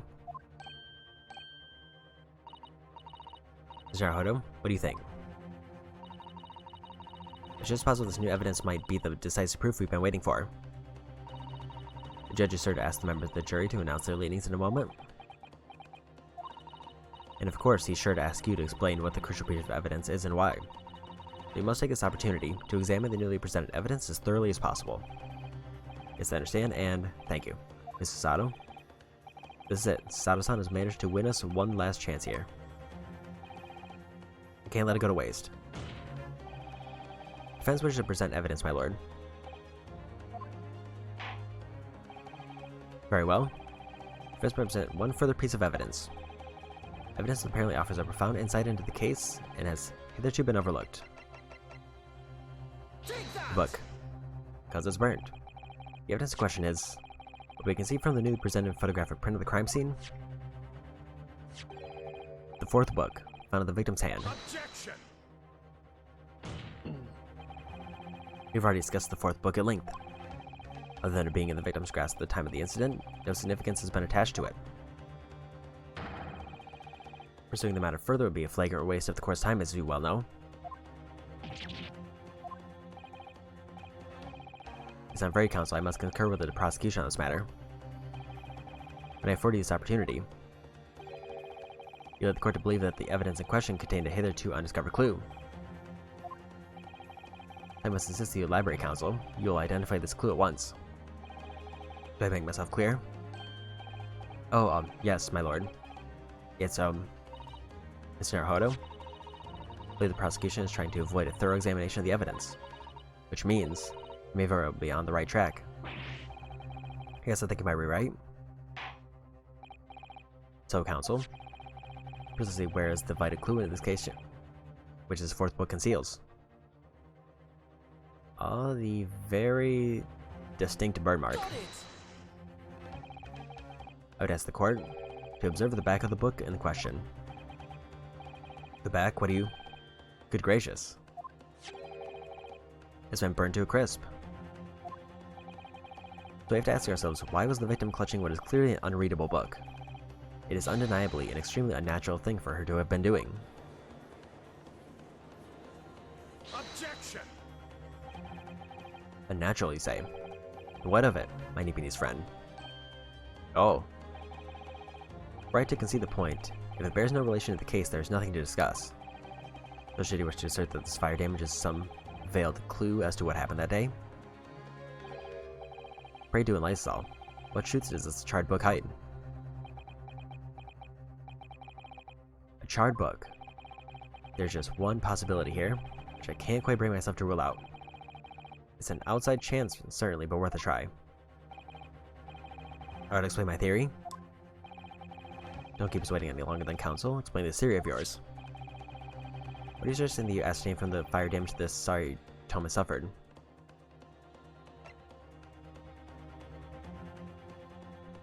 Its owner. My lord, the burn on the back of this book reveals a startling truth about the book's owner. I beg your pardon? But we already know who the book belongs to. The victim's gripping it in her hand as she fell to the floor. After all, it's obviously hers. The question of how this book came to be in the victim's hand is yet to be answered. However, as to the question of who the book really belongs to, and where it originated, the defense has a very credible answers. Good gracious, how can you possibly? Very well, I'll play along with this futile attempt to delay your inevitable demise. But do remember, the members of the jury may very well burn you if your little gamble goes awry. Counsel of defense respondent here is very likely to influence the final outcome of this trial. Who do you claim is the owner of this burnt book? It would be...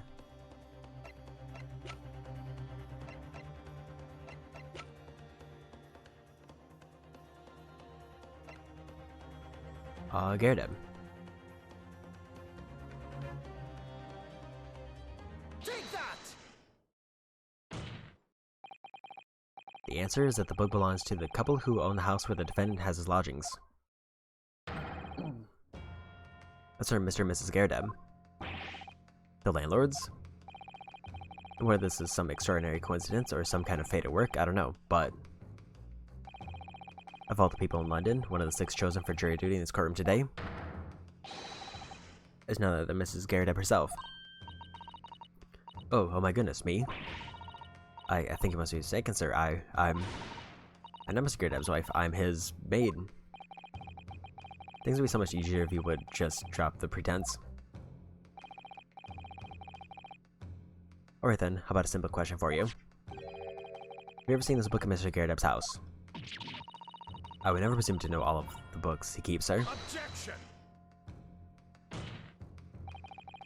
This is outlandish behavior. This woman is the accused landlady, you say? You implicate this hardworking member of the public? You besmirch her without a shred of evidence? Your actions are unforgivable. Objection.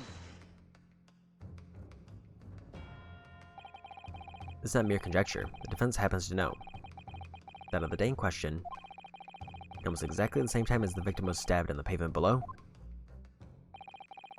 another incident was taking place in the room on the top floor of Mr. and Mrs. GamerDLM's house.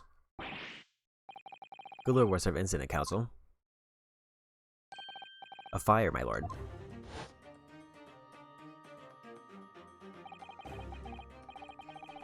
Right as it was, happened in the blink of an eye, you know. A place filled with smoke. Couldn't see a bally thing. You take long for the fire to spread, of course. Well, furniture started going up as well. Worst of it is, I lost my favorite book called The Lion's Pride. The Lion's Pride? By Jove, the very same title is the subject of this debate. Oh dear me. Objection! This is risible. I've been told the court is that a book by the same name was involved in a fire. In which case it would be reasonable to assume that it was burnt to ashes. And entirely unreasonable to infer that it magically removed itself to the scene of the crime. Perhaps it would make more sense if I told you that the cause of the fire was marital discord. Without going into details, it appears that Mrs. GamerDLM was considerably enraged. Apparently, she continued to attack Mr. GamerDLM even amid the flames. Oh, how awful. I can't even imagine being so horrid to the one you love. Can you, Raleigh? Absolutely not, sir. I'm sure she would never raise that finger against me, sir.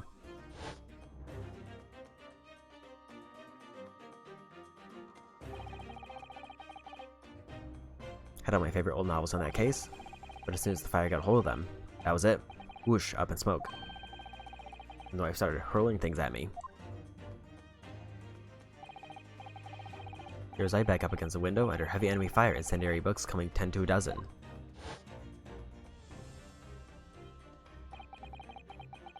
The man had his back up against a window and he had burning books thrown at him. Goodness gracious, are you suggesting that the book was thrown through a window and landed coincidentally at the scene of the crime? Objection! No, a thorough investigation of the surrounding area was conducted the very evening of the incident. There's no report of the GamerDLM's window pane being broken. That's quite true. We also saw no sign of broken glass when we visited the GamerDLM household. But it's not conceivable that the window was open at the time. Not even remotely. Let's not forget the season and the chilling weather that accompanies it. No London would ever leave a window open in the middle of winter. Does defense postulate the scenario in all seriousness, counsel? Seriously claim that the book found at the scene was a flaming projectile thrown by Mr. GamerDLM's wife? Okay. A little bit of a...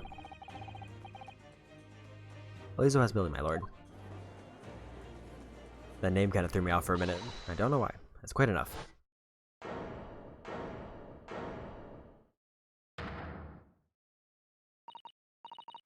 Well, I hope that everyone can see you for what you are now, you little foreign trickster. Call yourself a lawyer, but you're just a coward. A mean coward. Really? Give that little tiff set the whole neighborhood alight, honestly. Imply that merely posing as a maid for appearance's sake? How could you? It's likely to do as beats the case, not any of it. All you've done is sully our family's name. No, I assure you that was never my intention. Dragging upstanding citizen's name through the mud simply to divert attention from your failing defense. Your box of ears, that's what I should do. It's utterly unforgivable. Too right. Here we go. How long have I sat here now, listening to this nippy spouting out his fancy foreign theories? But think about it. At the end of the day, the only person who could possibly stab the victim, the little hunchback with a mustache, and he ran away from the scene too. I do declare you're right. It's true. It's what I tell you. Makes sense to me. Huh? Sorry. What's that? Well, it would appear that the ladies and gentlemen of the jury are once again in full agreement. What is your position, Lord Von Zieks? In truth, my lord, I fear these have been unnecessarily protracted proceedings. But then, one must always exercise patience in order to savor the best vintage. No, wait. The mystery of the fourth book still hasn't been... If books are your predilection, my learned friend, study them on your own time.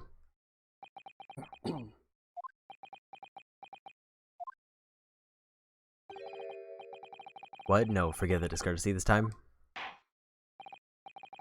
In that case, ladies and gentlemen of the jury, You now state your individual decision regarding the defense culpability for the court to hear. Guilty! Guilty. Guilty! Guilty. Guilty. Guilty!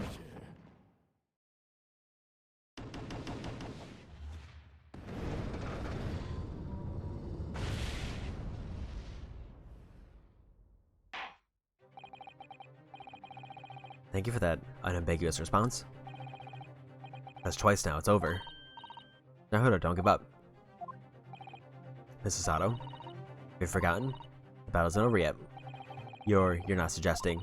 Of course, the defense has the right to another summation examination at this point. You can still convince the jurors to change their minds. You have one more chance. My lord, the defense has to exercise its right to summation examination. You believe you still have tricks up your sleeve? I don't intend to trick anybody. I intend to uncover the truth. There's no time to be downcast. As long as there's a chance, I have to stay strong and determined.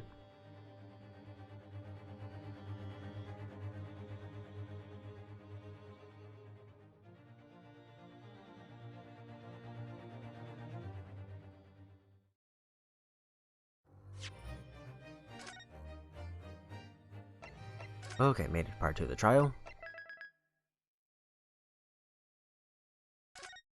And I actually have to take a break to go to the restroom, so I will be back in a few minutes. Okay, I'm back. So now to continue part 2 to part 2.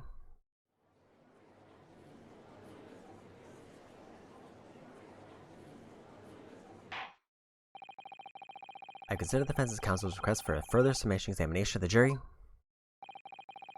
I have determined that the court must uphold the defense's judicial right to this procedure. The counsel, you will now proceed with your second summation examination.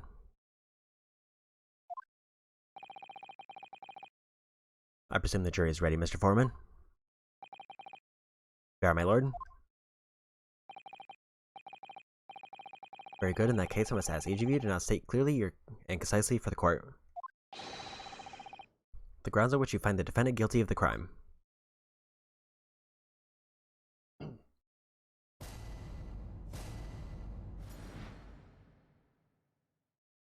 Jurors' contentions. The accused left behind evidence at the scene, didn't he? There's 3 books of his. There's some novel alternative explanation about how the victim was stabbed I might reconsider. Even if the woman is storing books, it can be related to this crime if the window was closed, can it? Dear me, it was only a little book.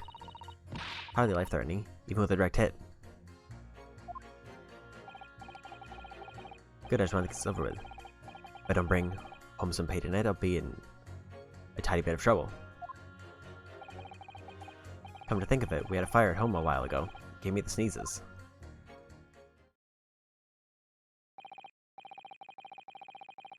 Yes, considerably more tangible arguments from all the members of the jury this time around, it seems. With one noble exception, of course. My legislative friend was able to find the fault in the previous witness's testimony. The court must accept the fact that it was indeed the accused seen fleeing from the scene. And moreover, no one else was even at the scene to commit the crime. Both the eyewitnesses are correct. It would seem as if the conclusion is somewhat set in stone. If as the outcome can be argued any other way. That means I'm afraid during the summation examination, it's essentially to establish some other tangible explanation for the facts.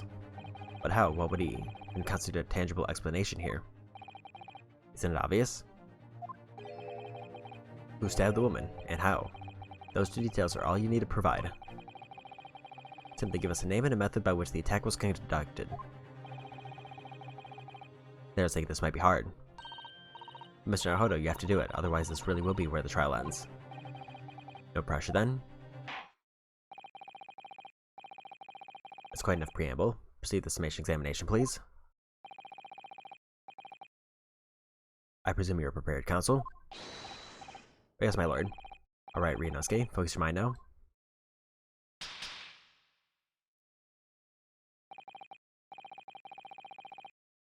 Clear the key to the summation examination. It's going to be juror number 4, the maid, or should I say Mrs. Garedeb. I have a book that disappeared from Mr. Garedeb's house on the evening of this incident, and the 4th book found in the victim's hand. There must be a way to link the two. This is what we have to find. Using every technique I've learned in my short career so far, whatever it takes. Don't forget to keep an eye on Miss Garedeb and how she reacts, even to the things other people say.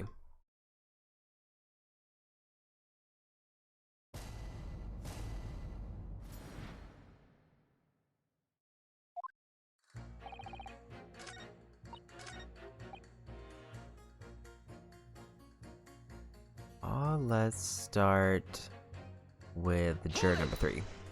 With the possibility that the window was open. What about there's just no way it could have been? How can you be so sure? Prosecutor fellow over there said it earlier, didn't he?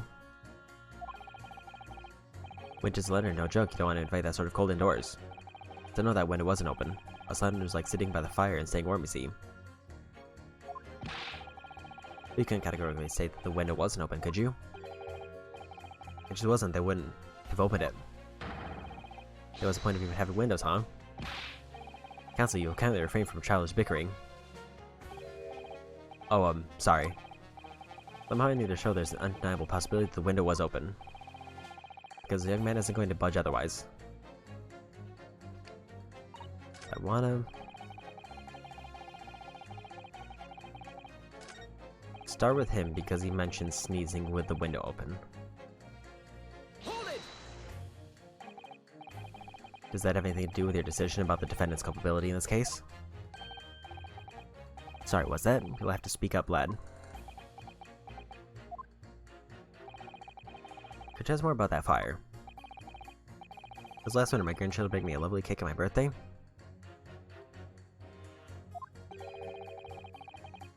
At 75 candles on top it did. What a sight to behold it was. You put candles on a cake?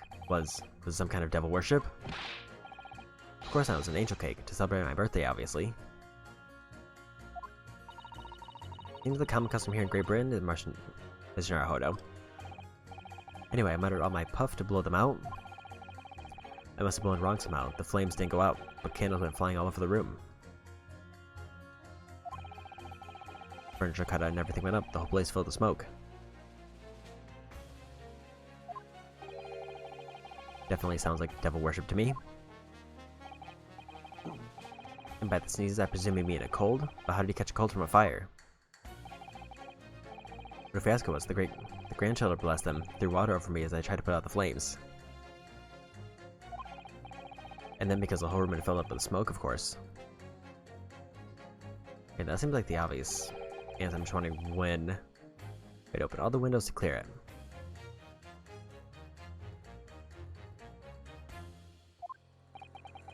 The windows? The blind window rushed over me like the devil's dancing on my grave it did. Caught terrible cold from it. Put me in the hospital for a while. I won't forget that birthday and hurry. So it seems like she's not... knew it was devil worship all along. Some other old man's story is playing on my mind for some reason.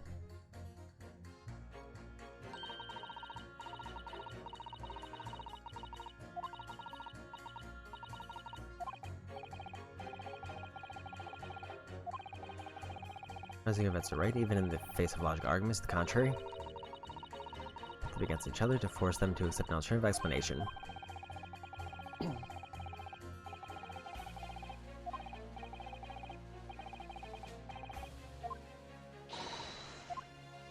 So I'm wondering, because usually the way the pursue works is I have to wait for some kind of action for the person to demonstrate that it's something I can pursue on.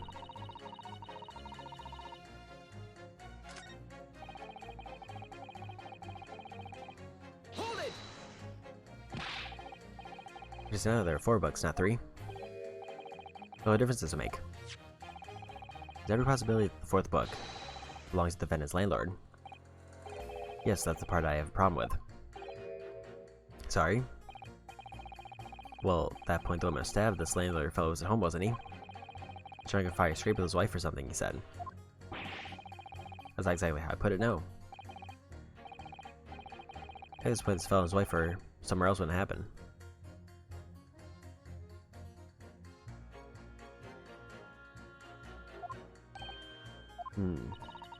I think that's what you call a strong alibi.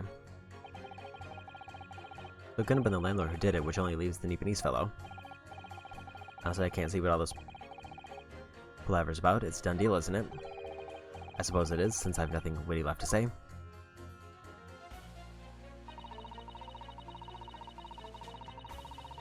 Hold it!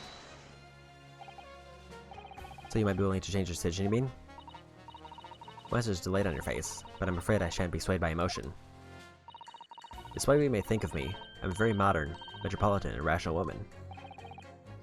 That's great. If one reads the morning papers, it's all forgotten by tea time, isn't it? So I read them in the first place. You see, modern, metropolitan, and rational thinking, wouldn't you say? And not at all extreme. That's even... Overwhelmingly suspicious Japanese man has been implicated by overwhelmingly strong testimony.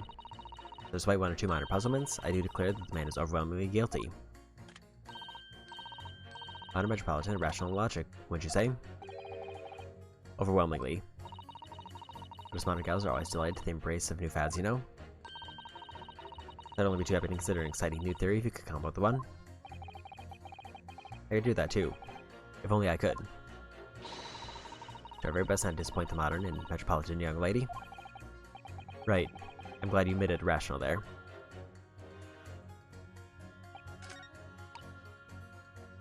Hold it! But the little book was on fire at the time, was it not? Flames of love, I'll have you know. There's really no such thing as a loving incendiary bomb. Well, he brought it upon himself as playing with fire to betray a fiery love. Isn't it? Well, don't you agree? Well, any kind of betrayal is certainly a bad thing, yes. But I think the argument might have arisen out of your misunderstanding, Miss GamerDLM. Never mind that. The point is, we were just having a jovial dispute, nothing more. And if any more suggestions there was anything whatsoever to do with this crime.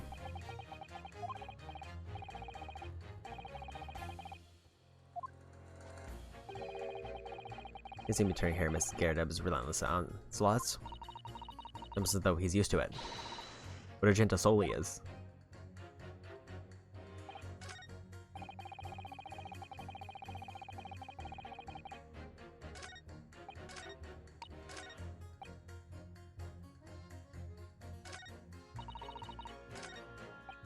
I want to press the last juror, but it does look like that the last one is updated as testimony. Hold it! You want to get this over with? How can you sit there and say something like that? A man's future is at stake here. Well, him and me both, like I said before. What? I told you already. I'm a day laborer, aren't I? If I don't bring home some readies with me tonight, you'll find me floating face down in the Thames tomorrow morning. What? You heard me, man isn't one to mess about, you know. To be fierce, believe you me. Another shining example of marital bliss, then. A situation like this cropped up the other day. It was, well, do you know? It's funny, but I can't quite remember. Sorry? It was too frightening, that's the thing. I must have been blocked out. Helpful? I wonder if Mr. B will ever be dragged into the Thames by a scarf. Don't even go there, Mrs. Sato. We must need somebody to drag his memory about this.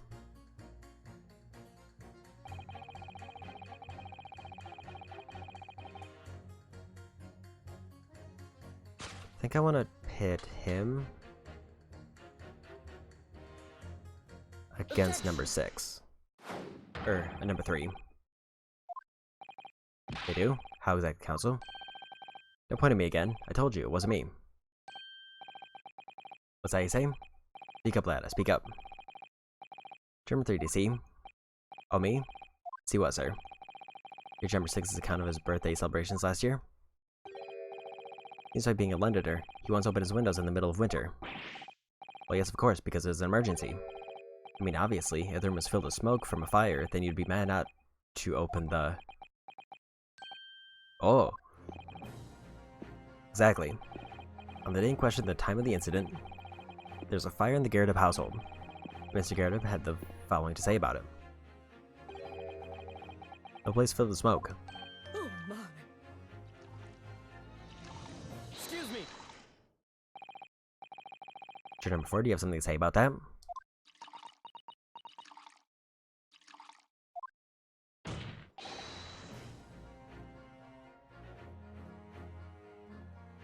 Ms. GamerDLM? How dare you me? What does the meaning of this? How dare you imply that I'm hiding who I really am? It's imperative that you confirm something for the court. So please, it's time to drop the pretense now. What is it? When the fire started in your house that day, did you or your husband open the window? Why, I beg your pardon? What are you insinuating?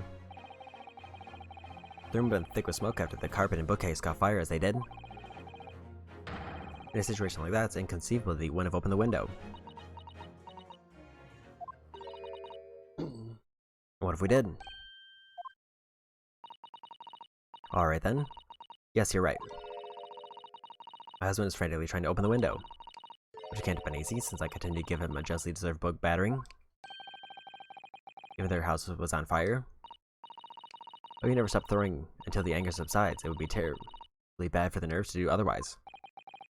Of course, I should have realized. That's a significant step forward, Mr. Naruhodo. You've managed to establish that the window was open. Simply, must have that added to Miss GamerDLM's formal testimony. Now you mentioned, yes, the window was open at the time. I clean forgotten, but it's true.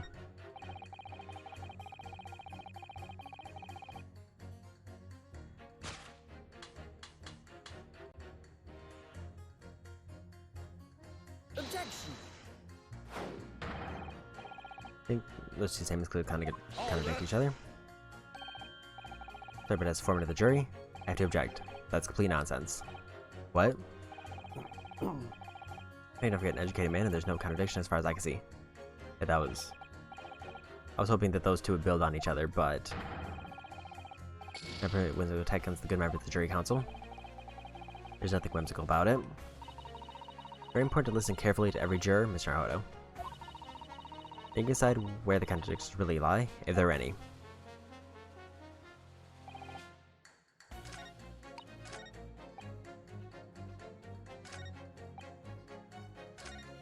I don't think juror number 6 is going to give me anything.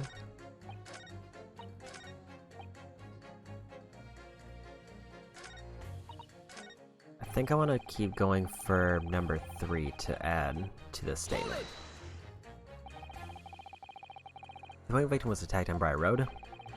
We know there was a small house fire in the GamerDLM household on the opposite side of the street. Well, yes, it certainly seems that way. On account of smoke, I imagine they would have had the windows open, wide open in spite of the cold.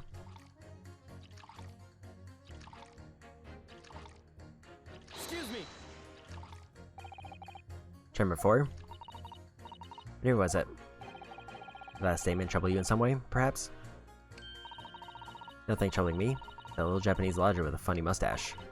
After all, when a lodger moves in, it's rather like having a new member of the family arrive. Might be an idea to use that new member of the family's name then, instead of that little Japanese lodger. The point is, it's very difficult to know what would make a good welcome gift for the man. A book? Or something nice to eat? Putting aside concerns about presents for the moment, could you maybe focus on the present concerns at hand?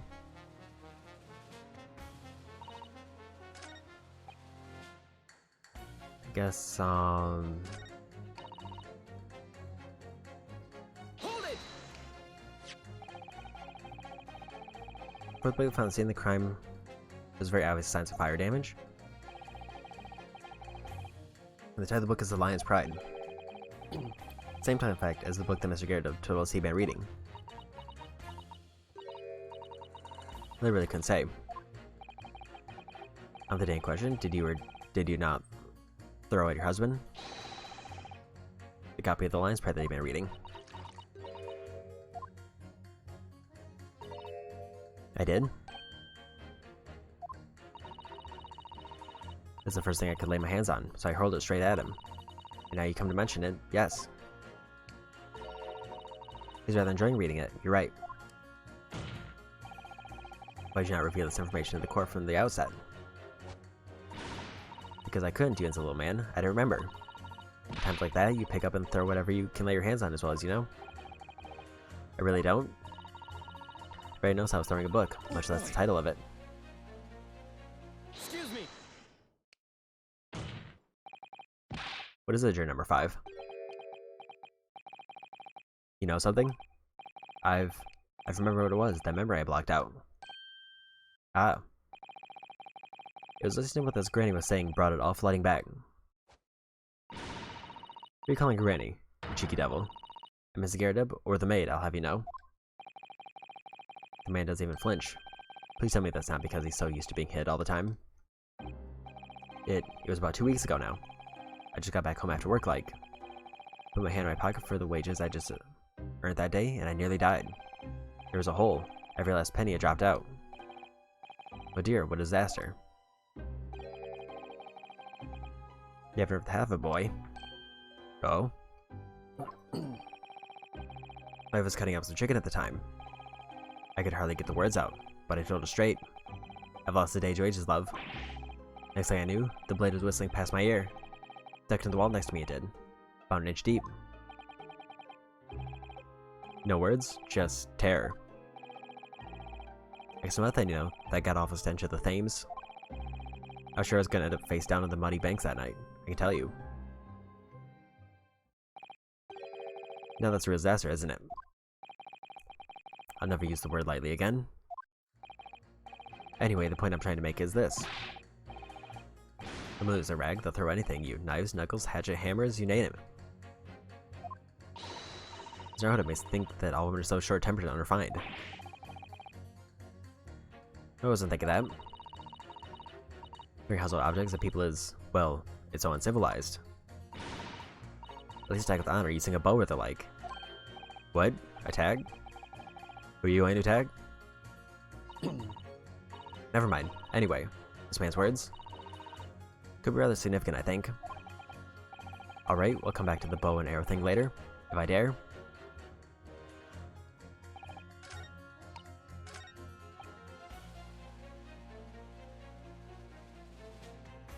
Hold it!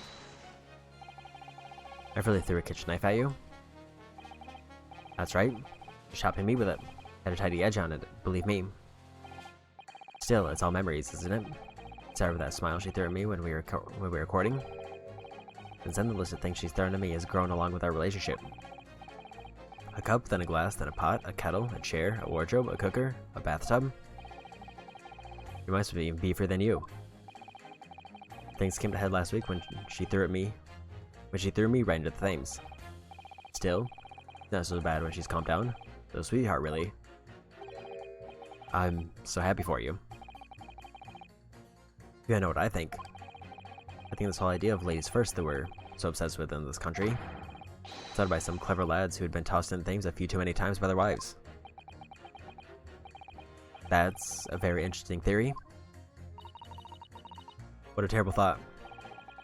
On the face of it, this your statement just sounds like a really extreme anecdote. But I think it might turn out to be an extremely powerful weapon. A weapon I might be able to use to make the jurors accept an alternative explanation here.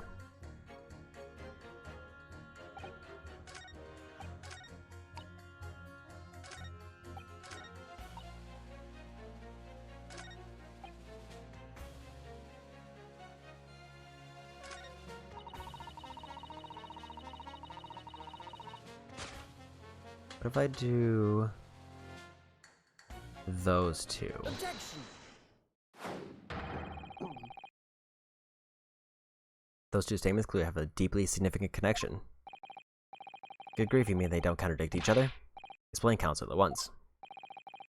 Your number 2, do you think perhaps this could be one such novel alternative? Whatever do you mean? An alternative explanation as to how the victim was stabbed in the back. What are you talking about?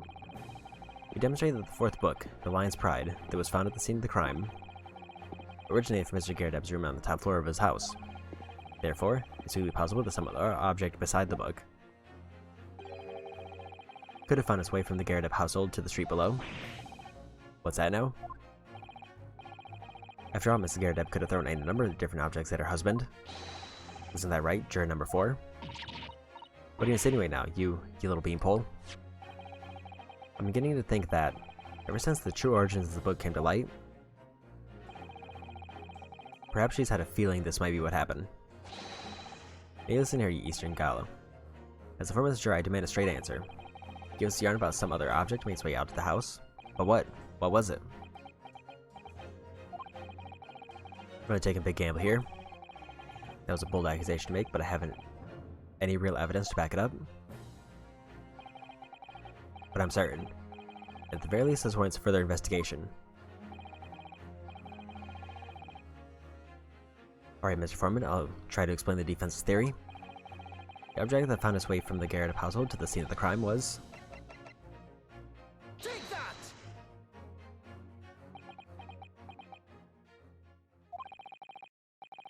Juror number 4, Mrs. Garrett. What? What now? I must apologize in advance for this. I need to confirm something else for the court. This knife. Have you ever seen this knife before? Ah. Good Lord, Counsel, what are they doing? That weapon is lodged in the victim's back.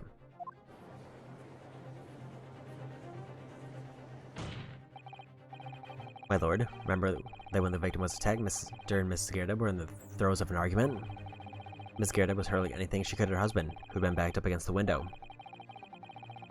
I wanted them open to clear the smoke, and through which a book sailed to land at the crime scene. You can't seriously believe that the book was found in the victim's grasp.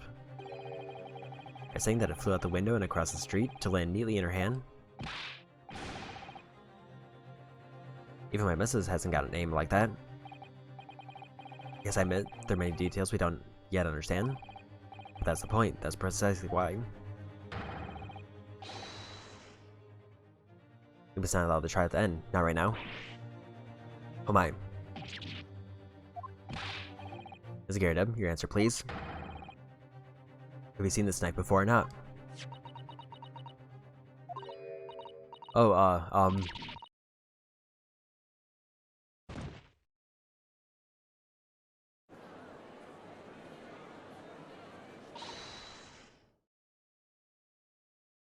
my lord?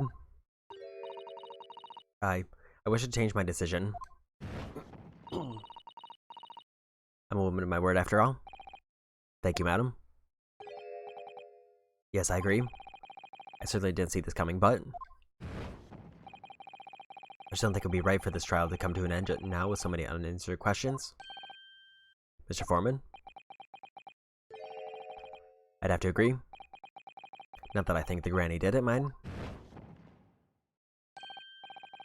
Yes, you know what? I'm not quite happy about this at the moment either. All together now, ladies and gents.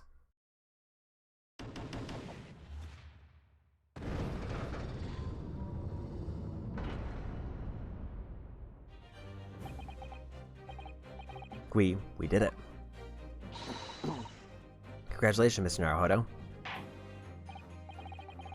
As a result of the defense's summation examination, a number of the jury's leanings have changed. 2 jurors called guilty against 4 not calling innocent. Accordingly, the opinion of this court is divided. And this trial will continue.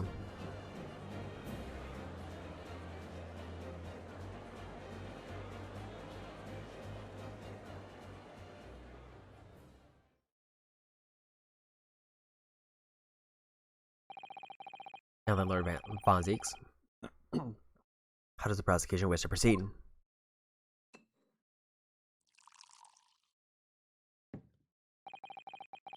This trial is rapidly descending into a farce.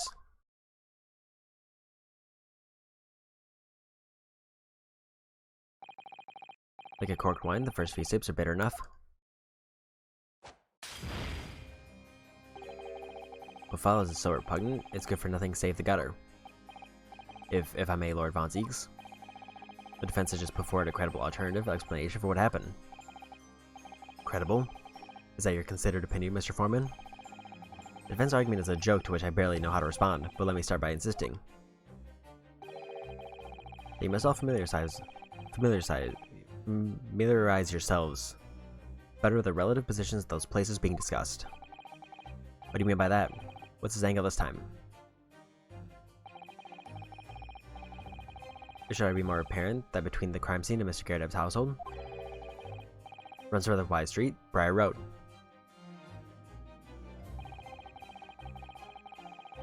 Which means the distance from the GamerDLM's house to the scene is some, yes, 15 yards. Let me see, 15 yards. Around 14 meters. 14 meters? Oh, that's a little farther than I imagined. And as you ladies and gentlemen of the jury rightfully noted, is having portentous significance, the fourth book was found in the victim's clutches. In other words, the smoldering book, wildly hurled by the lady of the house, traveled some 15 yards to land on the opposite side of the road, neatly between the collapsed victim's fingers and the thumb. Is that your final conclusion, my learned and deluded friend? Did the jackknife follow in your identical trajectory to plunge in the middle of the victim's back? This fantasy is somewhat stretching the notion of having a bad day for the victim, I think. Even those pathetic serialized detective stories have more believable plots.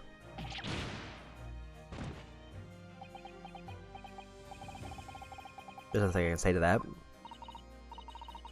That prosecutor loves the sound of his own voice. Mrs. Otto? Serialized detective stories are pathetic, are they? How dare you? Maybe let's pick our battles here. My lord, might I be allowed to speak? As a judicial assistant, you may speak for the defense, yes, go ahead. Prosecution may consider the idea a fantasy. But what the defense has postulated was believable enough to persuade the jury to change its leaning. And as such, it is a duty to explore this alternative explanation as thoroughly as possible. To that end, jury number 4, Miss Joan GamerDLM, must be called to testify and submit to cross-examination. Saints alive, the cross-examination of a juror?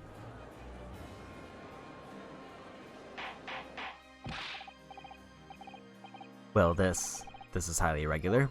It is unprecedented for a member of the jury to be summoned to the witness stand. Objection!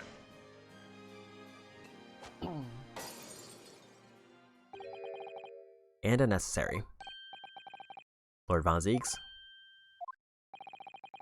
There are already witnesses in the stand whose testimony the defense may further cross-examine.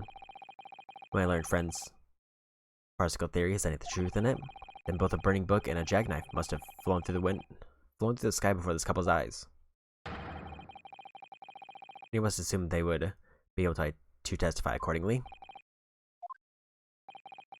What say you, witnesses?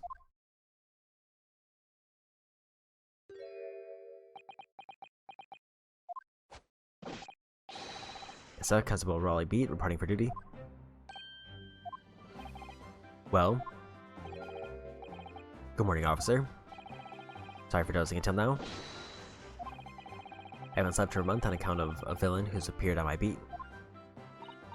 Well, they so wrote these London bobbies. Patricia, my darling, I've been neglecting you, but no more. Raleigh, my hero, you make me swoon. Very well. Hereby reject the defense's request. Oh. And order the witnesses and the stand to testify again. State forthwith before the court any details pertaining to the defense's alternative explanation of events. Yes.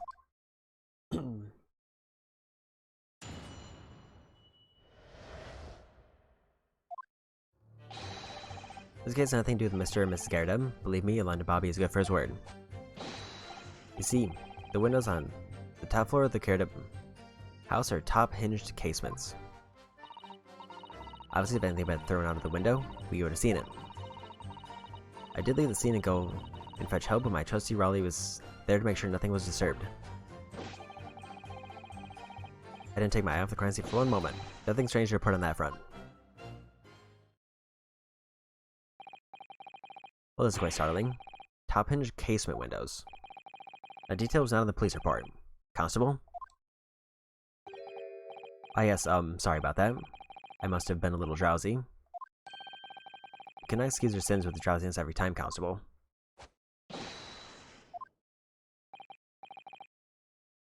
Sorry, but... What exactly is a top-hinged casement window? And you. You cannot excuse your ignorance with such trite remarks, my learned friend. Of course, sorry. I found it, Mr. Naruhodo. Catch my way back to the windows in Mr. and Mrs. GamerDLM's room. Alright, I'll try.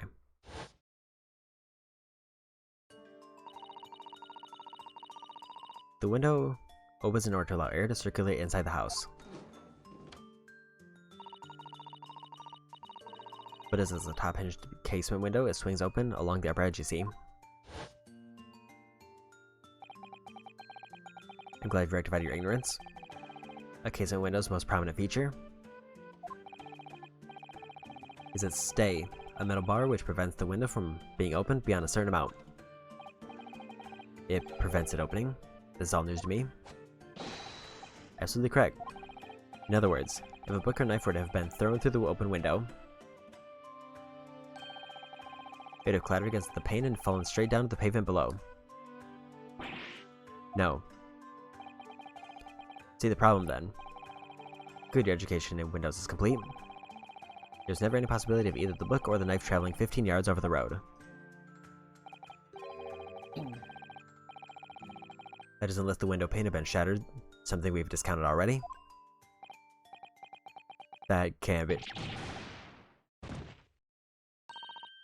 You said that, Raleigh? That Japanese man just collapsed in agony. Mr. Darling, I saw it. I saw it crumbled before me. Raleigh, you're so strong. How's this happening? I haven't even started the cross-examination yet, and already my argument's been destroyed. Counsel, if you could drag yourself upright again. The court awaits a cross-examination. My lord? Oh good, another desperate situation.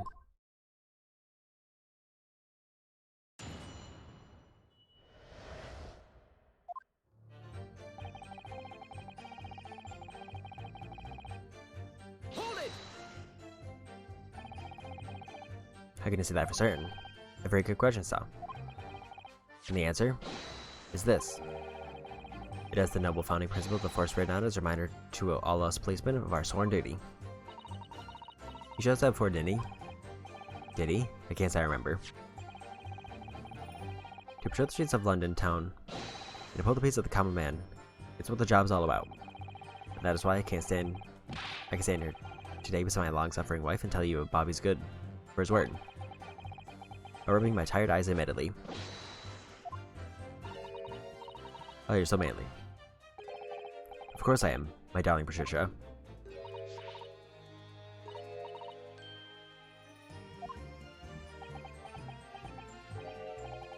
No, none of this was what I meant. I meant, how can you say for certain that this case has nothing to do with Mr. and Mrs. GamerDLM? I see. You just said so earlier.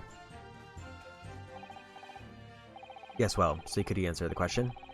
That was a waste of time then. Absolutely. I'll answer to the fullest of my abilities. There's a surprising reason why Mr. and Mrs. GamerDLM's domestic dispute can't be related to the case. Before I get into that, just one thing. Yes? Very much like you and all your countrymen to understand the great British institution of Scotland Yard. I hope you'll take back some tales of us London bobbies and how we uphold our guiding principles. I wasn't planning on going back just yet. I've only just arrived here. To that end, I'd be happy to lend me my warrant card for your perusal. And I just warn you, you won't be able to get through it without shedding a few tears. Thank you. I'll try. Constable B's warrant card has been entered in the court record. A small folding wallet that identifies London bobbies and contains the rules of conduct to which they must adhere.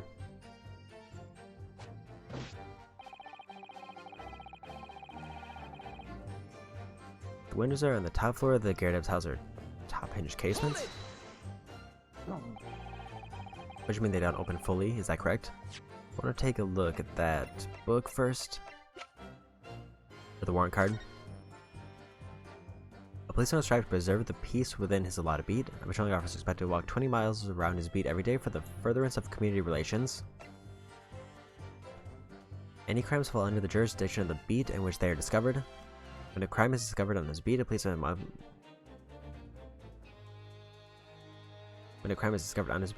must assist with the initial investigations and help detectives.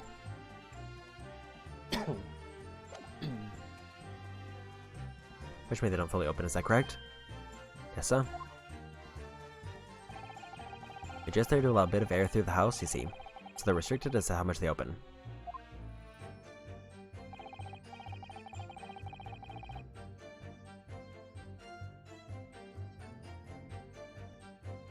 And therefore anything thrown out of the window from inside the room. Simply strike the pane and fall to the street directly below for clarity. Allow me to mark the map.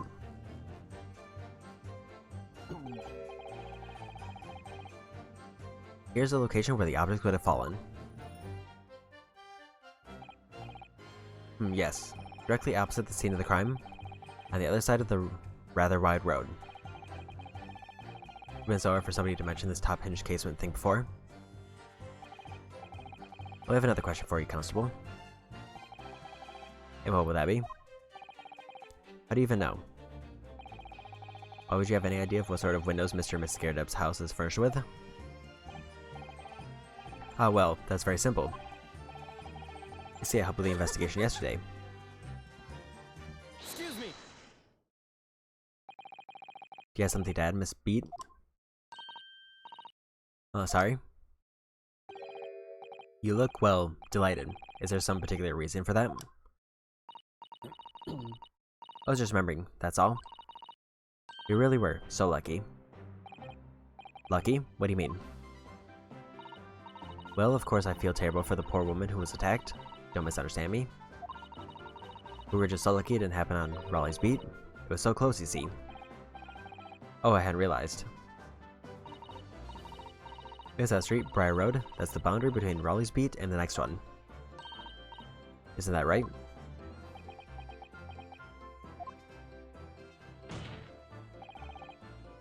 Constable, what beat?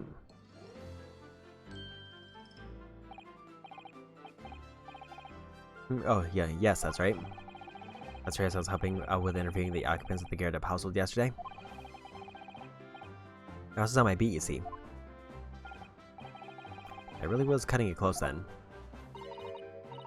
Constable, I wonder if you could clarify something. The GamerDLM household is on your beat. Does that mean that the pavement next to it is as well? Outside Mr. GamerDLM's house? Yes, ma'am. The pavement on that side of the road is part of my beat. I see. I was unaware of that. Just think if the woman had been attacked just on the other side of the Briar Road, we would never have been able to go for that meal to celebrate our wedding anniversary. But that's the life of Bobby after all. Extraordinary people are Bobbies, tirelessly working for the benefit of all Londoners. Do you know what I think? I think it was good. It was the good Lord's way of rewarding my Raleigh for all his hard work. Don't you think so, my darling? That must be it, Pat, my love. That must be it. Then perhaps we should make sure we have that information officially on record. You do, Mr. Naruhodo. I'll take care of it immediately.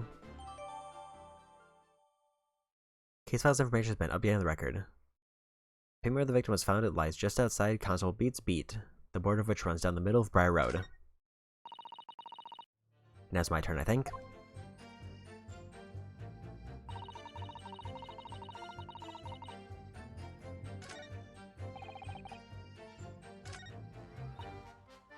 Hold it! But according to my notes here, the sun had gone down already and it was dark. Lorelai and I were sailing along, could see the night sky and looking for our lucky star. Sorry. The star that will guide us to eternal happiness. Can it guide you to answer the question? If a flame book had cut across the sky in front of us, it would have lit up like a shooting star. Now I'd seen a shooting star, I would have made a wish upon it. There ought to be an inspector, I would have said, 3 times at least. Of course, with that smog and everything, we couldn't actually see any stars. In short, are you trying to say that neither a book nor a knife crossed the sky before you? I said that is correct, sir. Sure as the night sky in Lynn is starless. Certainly seems like they're telling the truth. Then I saw the poor woman fall to the ground, so he ran straight over to help her.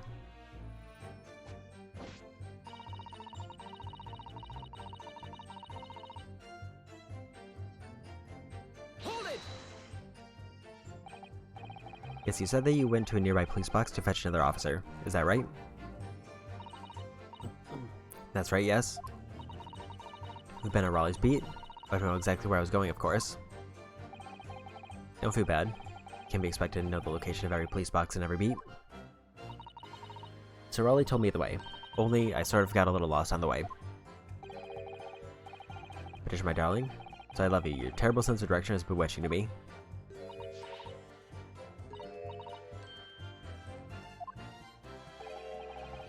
Oh, please. I suppose I was gone for about 15 minutes. But like I said, my Raleigh's at the scene the whole time, making sure nothing was disturbed. I was off duty at the time, of course, but a true Bobby is never really off duty.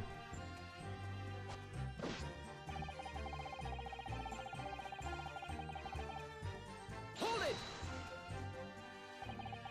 Nothing to report. That's correct. I had my eyes wide open the entire time. Never looked away for a second. No one else approached the scene, nothing was removed from it. I swear to that in the Yard's honor. Really? That seems a little strange. Beg your pardon? Strange? Seems altogether regular to me. The burned copy of the Lion's Pride was originally in the GamerDLM household. The question remains, how did it find its way into the hand of the victim? Can you shed any light on that, seeing as you were at the scene of the crime the entire time? How could it be a different copy? One that just happened to be burnt as well? Even if that were possible, why would the victim have been gripping a book like that in her hand? As you can see from this photograph print, she had a bag over her shoulder. Well, that book is in the lady's hand from the moment we arrived at the scene. Is that so? Something about this statement that's not sitting right with me. But two mysteries of how the knife ended up in her back and how that book ended up in her hand. There must be some common thread between them. Can I ask you something? Please, Mr. Lawyer, sir? Oh, yes, of course. What is it? You're doubting us, aren't you? I can tell. What? I wasn't really. I mean, what's she doing? Please, just because I'm a woman, it doesn't make my testimony any less valuable. You might see me as the wife of a policeman, but I'm a woman and my word I am. I really don't remember ever suggesting that I doubted you. No excuse, I don't want to hear it. My voice will be heard. My lord, you let me speak, won't you? Yes, Mrs. Bede, I will allow you to supplement your testimony if you so desire. Sometimes the path of the least resistance is the sage one. That's a very loud mutter. I heard that. The Japanese man thinks a policeman's wife's word counts for nothing, does he? Well, watch out, sir. I'll let you get away with something like that, but my Raleigh won't. Do you know, Miss Beat? Please, I humbly ask you to continue. What could she possibly be about to say, I wonder? Now, when I saw my eyes never let me down. My sense of direction is a little off sometimes, though.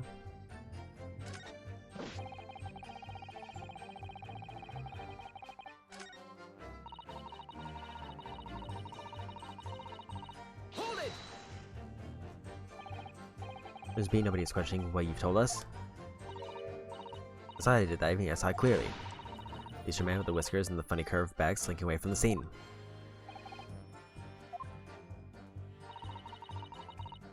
I know what I didn't see as well.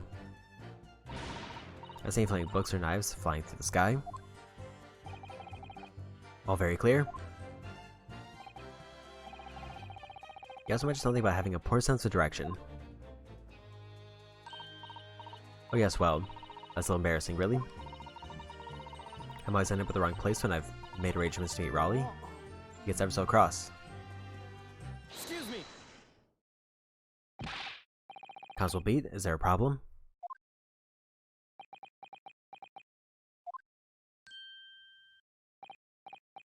No problem. Did your remark just now bring something to mind, perhaps? Oh, well, in a way, yes.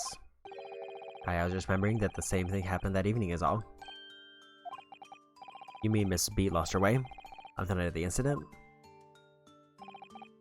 Well, you see, I sent her off to find a police box and then the next beat over for mine. But she was gone a fair bit longer than what I was expecting. I thought she'd be back inside 10 minutes, but my darling was gone for a good 15. Very such a tease. But the reason it was so long was because of the bouquet, silly. The bouquet? Sorry? What bouquet you're talking about? It was a present for our wedding anniversary. Raleigh so romantic. He did it for with farthings and halfpennies he found in the gutter while doing his rounds. Guess how romantic. I forgot all about it until just now. Had you, my darling? Ah. Oh yes. But that was just between us. Don't talking about it to anyone else, darling. You have to promise. Really? Oh. What was that all about? Council B looked very obviously troubled during that exchange. I'm afraid I can't offer any useful insight, Mr. Naruhodo. But I'm quite sure one thing. You have to ask Mr. B about the bouquet. Mr. B, this bouquet you just mentioned. I'd like you to add details about it to your testimony, please. Oh, really? Yes, I'd love to.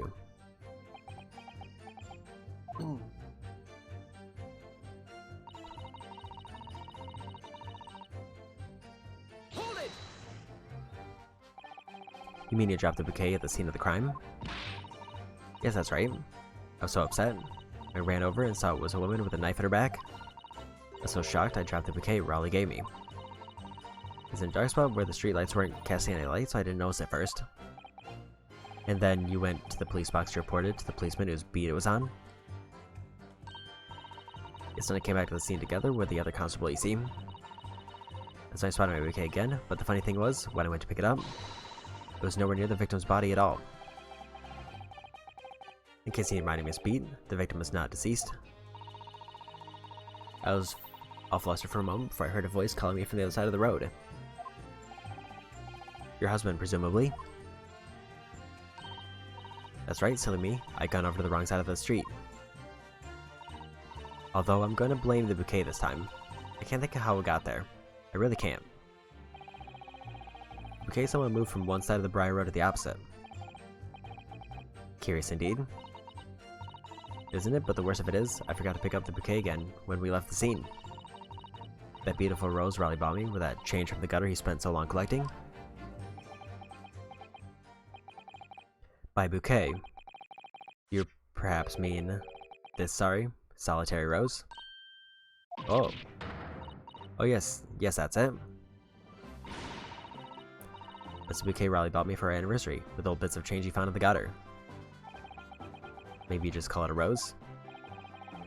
Tells Lord Von Ziegs, where do you come by the flower? According to the report by the police officer in charge of the crime scene investigation, it was found at the edge of the pavement in front of the GamerDLM household. In front of the GamerDLM household? Although it wasn't noticed in the morning as it lay where the street lamps cast no light. It was believed to be of no relevance to the case since it was found at the opposite side of the thoroughfare. Thank you, sir. Thank you. Could I have a bag now, please? No, I think for good measure, this rose should be added to the court record as evidence. Oh. If Mr. Bouquet has been entered in the court record. President Patricia B. from her husband Raleigh, the shock of seeing the stab victim caused Miss B to drop the rose where she stood. But it's a symbol for our love. I want it back after the trial, do you hear me? I want it back. Good grief. Rest assured that I shall do my very best not to forget Miss B.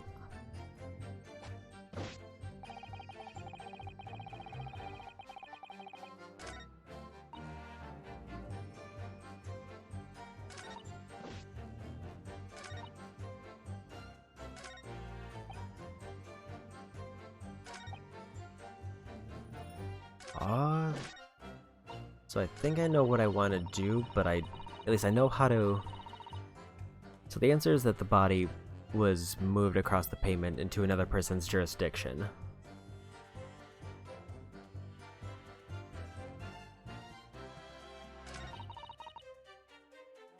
The problem is...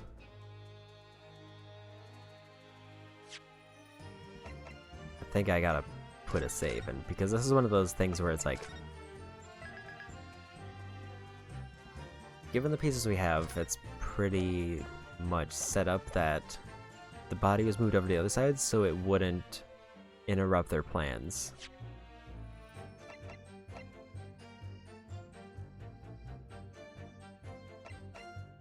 The problem is...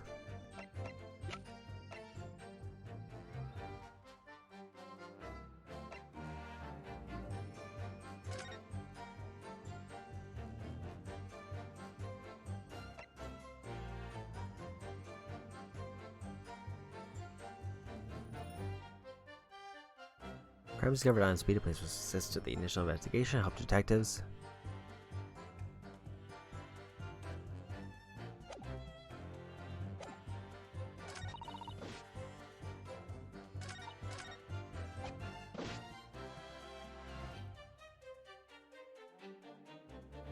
Oh, let's maybe press this first.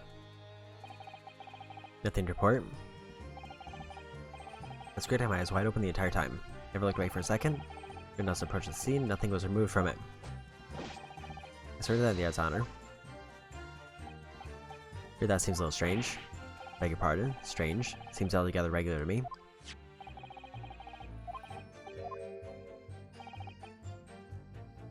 Can't shed any light on that. Seems to be the same as the crime the entire time. I guess I already went through this.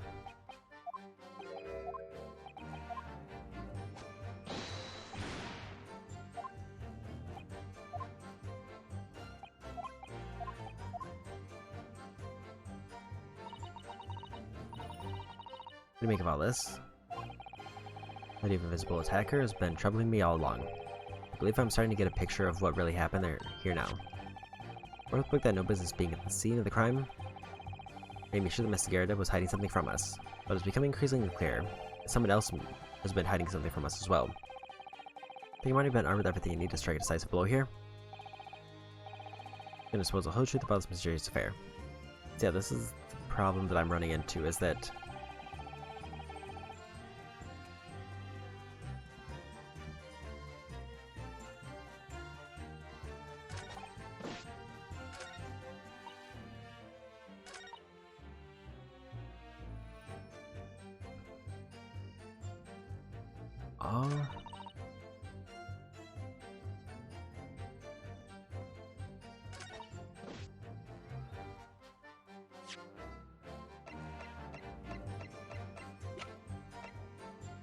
so the best thing I could think of is on this text, if I have the bouquet at the scene where nothing was disturbed, then that would put the scene on the other side of the road.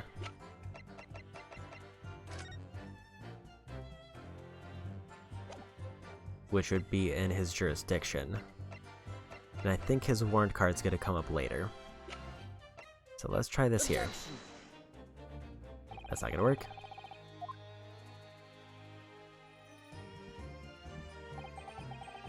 So I cancel, but I failed to see the connection.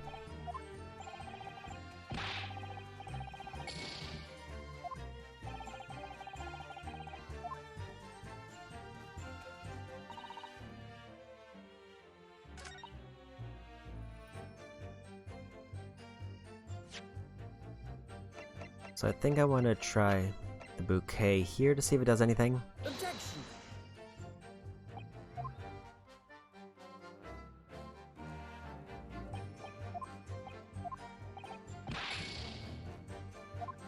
It's not that one. It's one of those cases where I know what to do, I just don't know how to present it.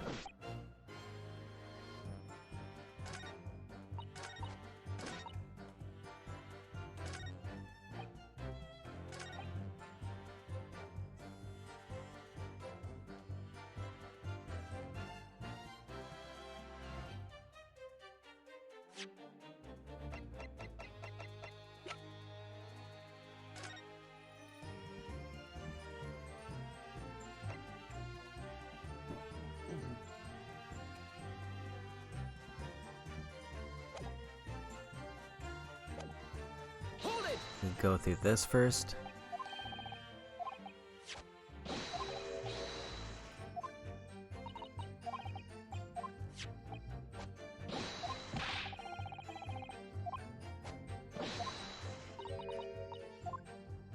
So I don't think it's that one.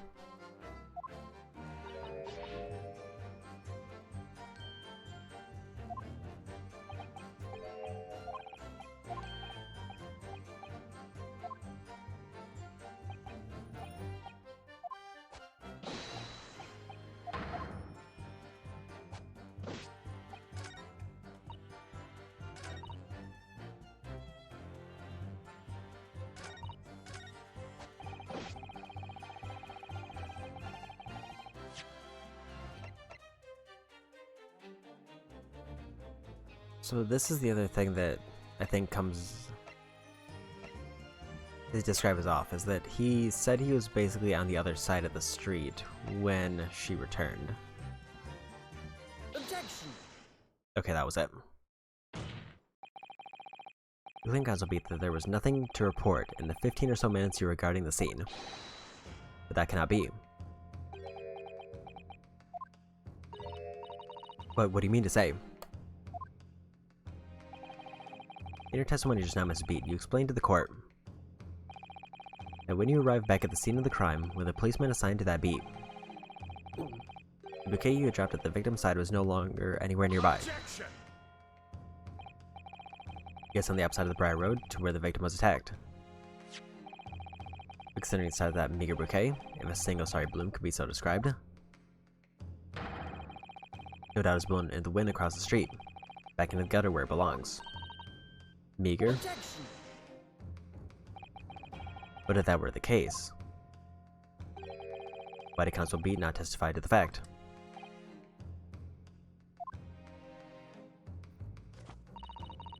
No one else approached the scene and nothing was removed from it. Constable Beat swore to that on Scotland Yard's honor. But the bouquet belonged to me, it has nothing to do with the case. That's why Raleigh didn't mention it, I'm sure. No, because sadly, it's not only your bouquet we're talking about here. Or the one thing in the case is mysteriously the wrong way around. What are you talking about? Think about it. Besides Mrs. Beat's bouquet, there's Mr. GamerDLM's book. Mr. GamerDLM's copy of The Lion's Pride, which is thrown out the window by his wife. Would have struck the pane in the casement window and landed here on the west side of the street. And yet, it was actually found here on the opposite side of the road, in the victim's hand. Meanwhile, according to the testimony we've heard, Ms. Beat's bouquet should have been dropped here at the scene of the crime, on the east side of the street, but in fact, it was actually found here on the opposite side of the road, in front of Mr. and Mrs. GamerDLM's house. There's no logical explanation for those things, unless somebody deliberately moved them.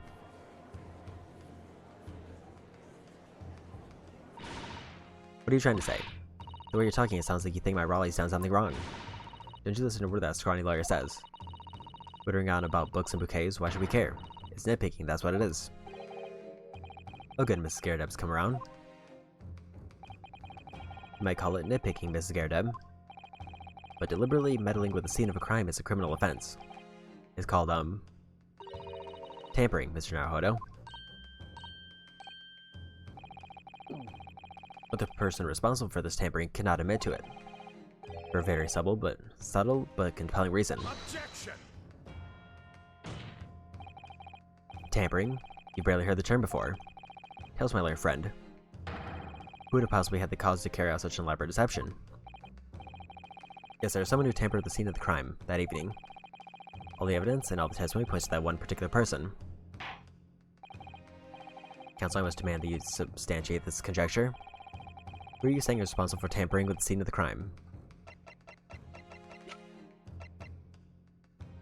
Take that!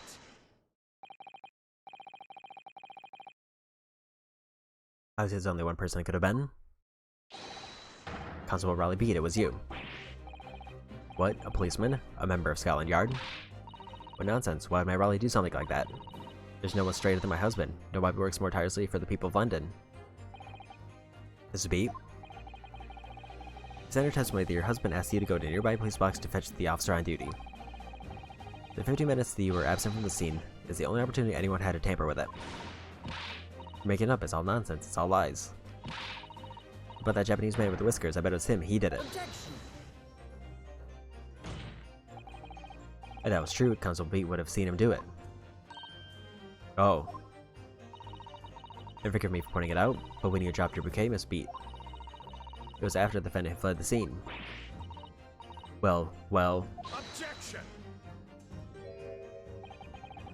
First you make accusations about the landlord and his wife, and now you incriminate a policeman as well.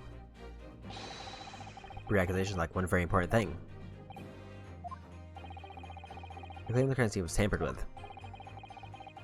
But there's only one reason anyone would commit such a reckless crime: to hide something. That's right, he's right.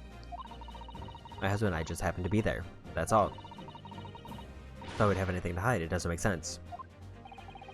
You've offered no motive for this alleged tampering, and until you do, your accusations are nothing but empty threats.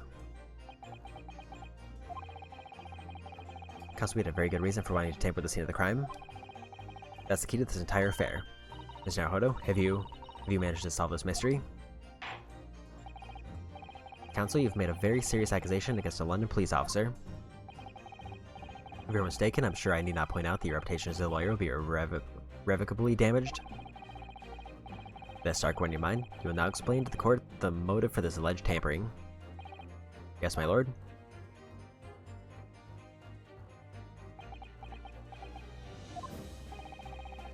Custom motive for tampering at the crime scene was to hide where the victim fell.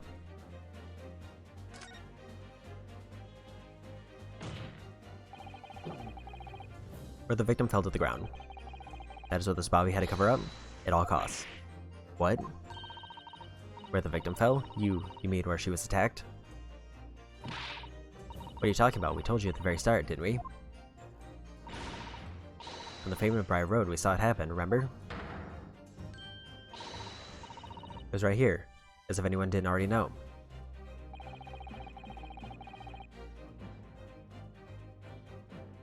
That's certainly what everybody has been led to believe. But in fact, it isn't where the victim was stabbed at all. What? What?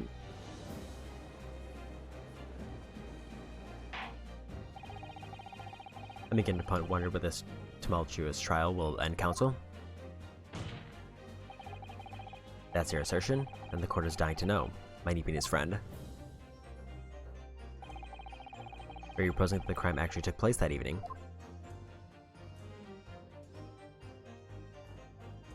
Take that. But that's on the opposite side of the road. I don't understand. On the evening in question, Mr. Gyarados' book fell directly down from the open window above, and your bouquet, Miss Beat, never moved at all. What did move was the scene of the crime itself. Good gracious. Objection. Perhaps you haven't been listening to the ample testimony the court has heard. But these witnesses both saw the moment the attack took place.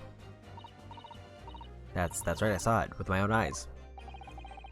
It was 5 o'clock in the evening and already dark. There was typical London fog on the ground when he saw the incident unfold and ran to the victim's aid. That was actually the west side of Briar Road. No, that's not true. It can't have been. Castle Beat then arranged for you to be absent for a while by sending you for help. During the 15 minutes you were away, he transplanted the crime scene. He moved all the things shown in this print, the victim herself, the 4 books. He moved everything, in fact, to the pavement on the east side of the Briar Road. Extraordinary. But the constable overlooked one thing. What? What did he overlook? The bouquet, I presume? Exactly. The prosecution told the court just a few minutes ago about the discovery of the rose bouquet. Lord Von Zeek said it wasn't noticed until the morning, as it lay where the street lamps cast no light. Yes, it couldn't be seen in the dark, obviously. Which is why it was only the bouquet. It was found in its original position, on the pavement on the west side of Briar Road.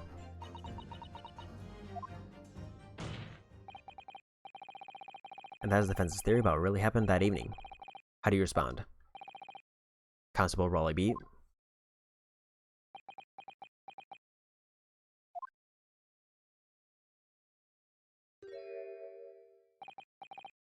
Well, I'm very sorry. I didn't mean to nod off again, but I haven't slept properly in a month. Did I miss anything important? Oh, Raleigh. It isn't true, is it? What that lawyer said is all lies, isn't it? I know it's because you're the most upstanding, righteous man I know. I had a dream. A terrible dream. All the things I did that night. Everything. Come out. Everything exposed.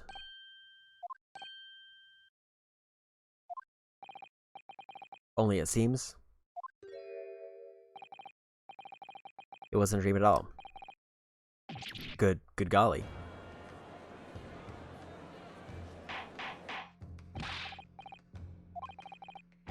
Wonder if there's a meaning of all this.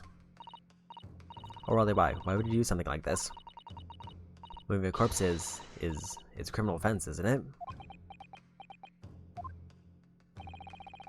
Wishing the victim dead should be one too. Constable, explain yourself. Why would you do this? As a respected member of Scotland Yard, your duty is to protect the good people of London town. I can't say. What? I really am ever so sorry about all this. For damaging the Jarl's reputation. For everything.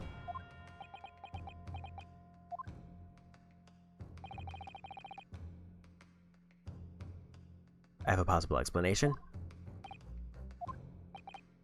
for why on that particular evening, Constable B felt compelled to move the scene of the crime. I can think of one reason. What? How could you possibly know?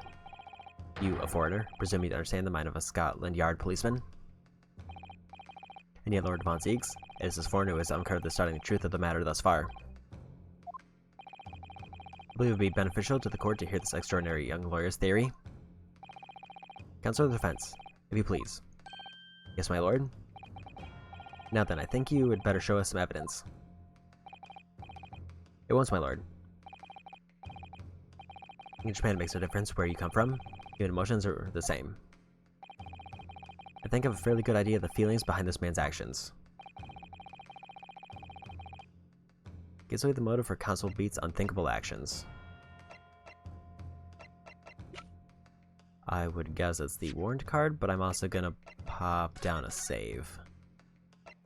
Because it's either the warrant card or the case report, and it's probably gonna be the warrant card, but I just want to be sure and not completely botch this at the very end. Take that!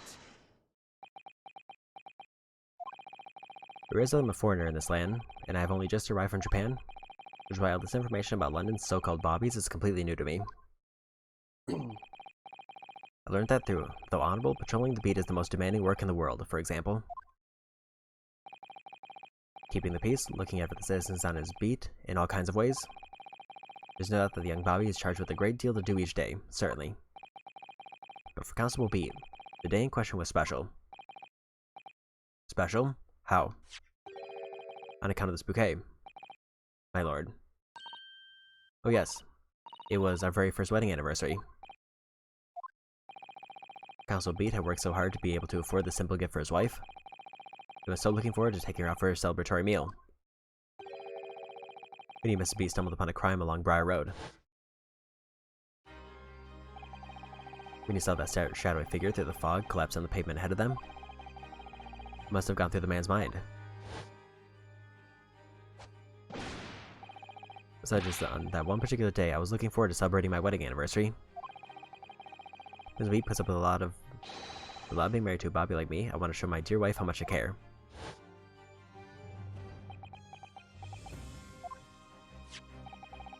This is the warrant card that Constable Beat offered to lend me earlier.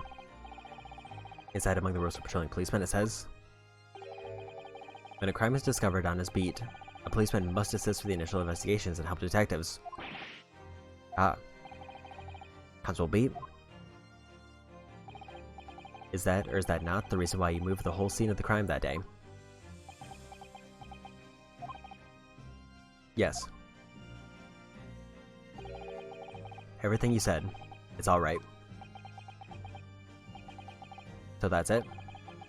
It was all to do with the boundary of your beat? Oh. Exactly. To summarize, the incident actually occurred on Constable Beat's beat. Good gracious. Constable, do you realize the gravity of what you've done? It was the first time since I became a copper I'd ever cursed God. There goes my path. The crime could still be lurking. The criminal could still be lurking somewhere. As we ran over to the scene, I had every intention of doing my duty as a police officer. We got to report this to the station as quickly as possible. But then it dawned on me. I realized where we were, where the victim was lying, and what that meant for me. When a crime is discovered on his beat, a policeman must assist with the initial investigations and help detectives. Why here? Why does this have to happen here? And why tonight, of all nights? Why?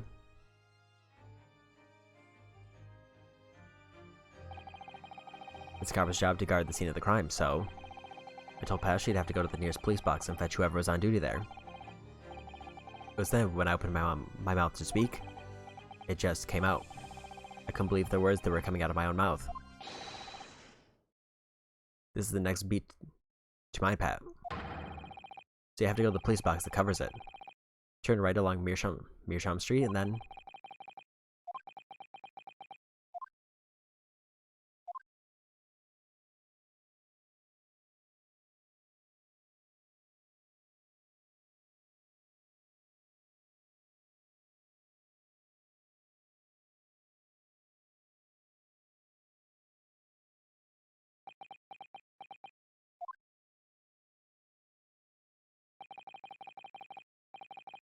I'm sorry. I'm so sorry. Oh, Constable. I just wanted, just that one night, to take my Patricia out for dinner. Or Raleigh. Just that one night.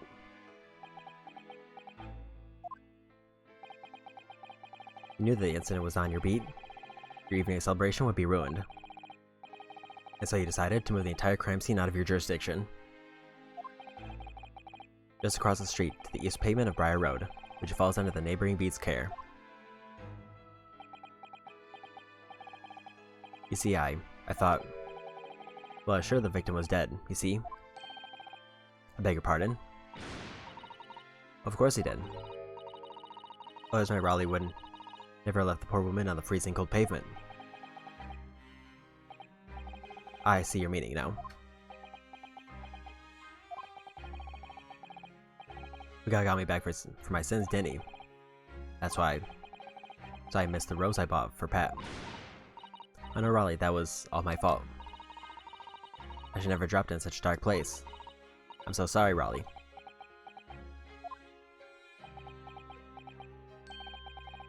And can you tell us, Constable? How many books did he move from the one side of the road to the other in total? Oh, 4 it was. Yes, definitely 4. 3 of them dropped by Mr. Natsume, and the 4th being the one that fell from the window upstairs in the GamerDLM household, of course. But what made you place that book in the victim's hand? And all the others were scattered haphazardly around, I mean. Oh well, that's because that's how I found it. How you found it? What do you mean? When we first ran over to the scene, the victim was already holding the book. So when I moved everything, I made sure it was still in her hand. You're sure it was this book, The Lion's Pride, the victim was holding? Oh yes, no doubt about it.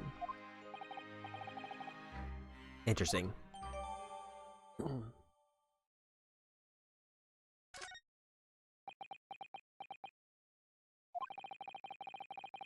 I thought it was an open and shut case at the time, you see? There were only 2 people at the scene, and Pat and me both saw it happen. However, which way? You looked at it, it had to be the fellow who ran off who done it, I thought. I couldn't see the harm, really. I didn't think moving it all over the road would make a jot of difference.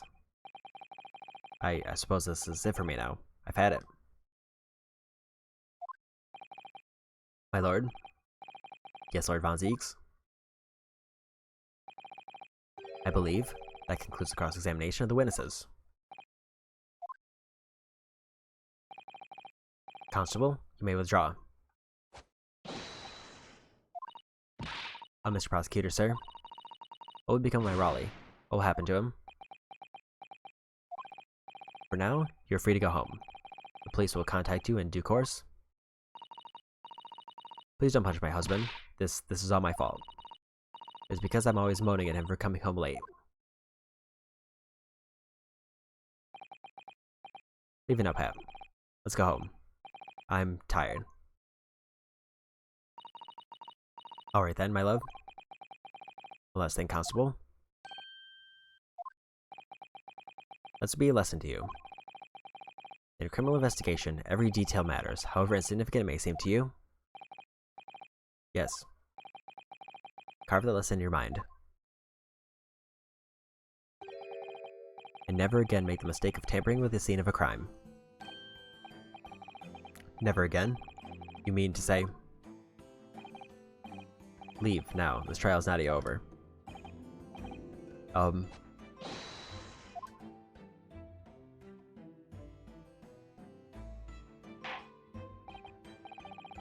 kind of sorry the revelation, I must say. Never thought of third-party transplanting the entire scene of a crime like that. Indeed, my lord. Nevertheless, there are some immutable facts here. Principally, that the accused Mrs. Sekinasumi is the only person who could possibly have committed this crime. Objection. No, I disagree. Now that we know the true scene of the incident, there is someone else. Another person could be responsible for the knife in the victim's back. Forgive me for being presumptuous, but I believe the prosecution is probably well aware of this possibility already. Lord Von Zieks, is this true? Very well. Name the person if you will, and if further investigation is warranted. The prosecution has no objection to the trial continuing.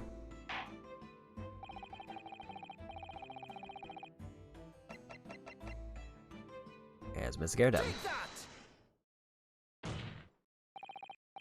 Defense would once again like to request the cross-examination of a new witness, my lord. Once again? My assistant made the same request earlier. In order to finally reveal the truth about this case. It is imperative that you cross-examine juror number 4, Miss Joan GamerDLM. Me? Oh dear me. Objection.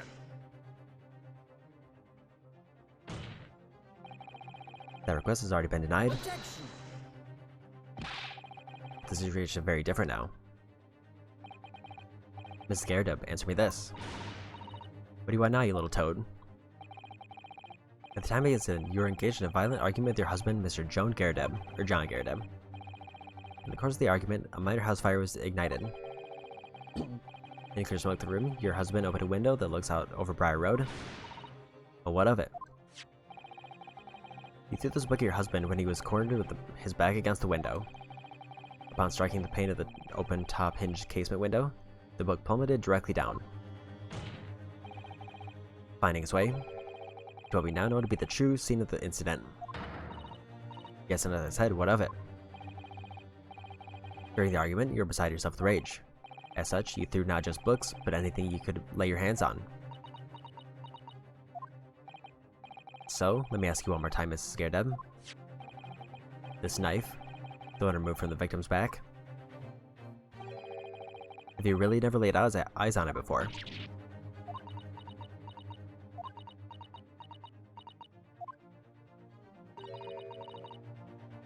I don't recall it. Seriously?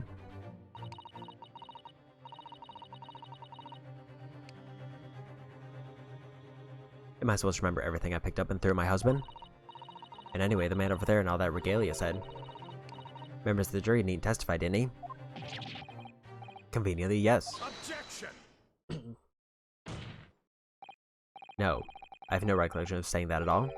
Juror number 4. Oh, Make no mistake, you jurors are not special in any way. You're not immune to the judicial process.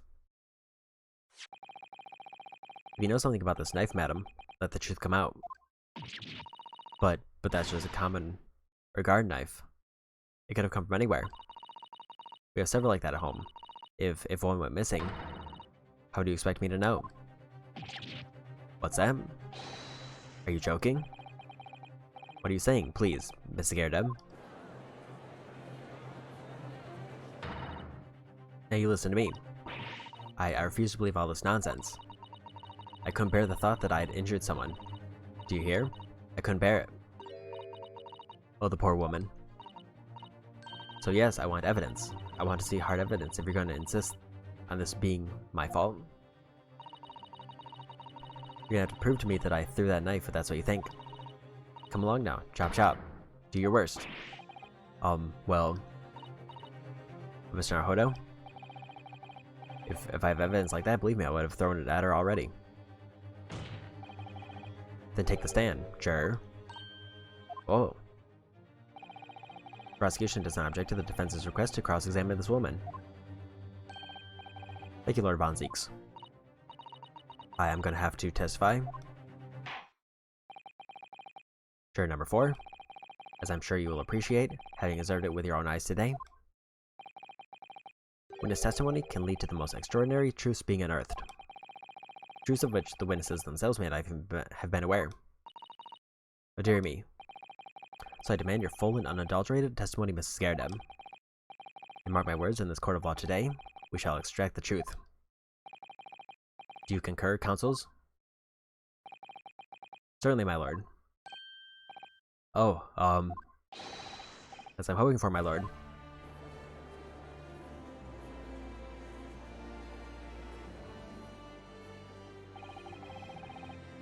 This is such a strange feeling.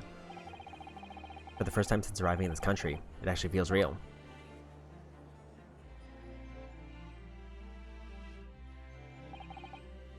I'm here, in the Old Bailey, and I'm a lawyer.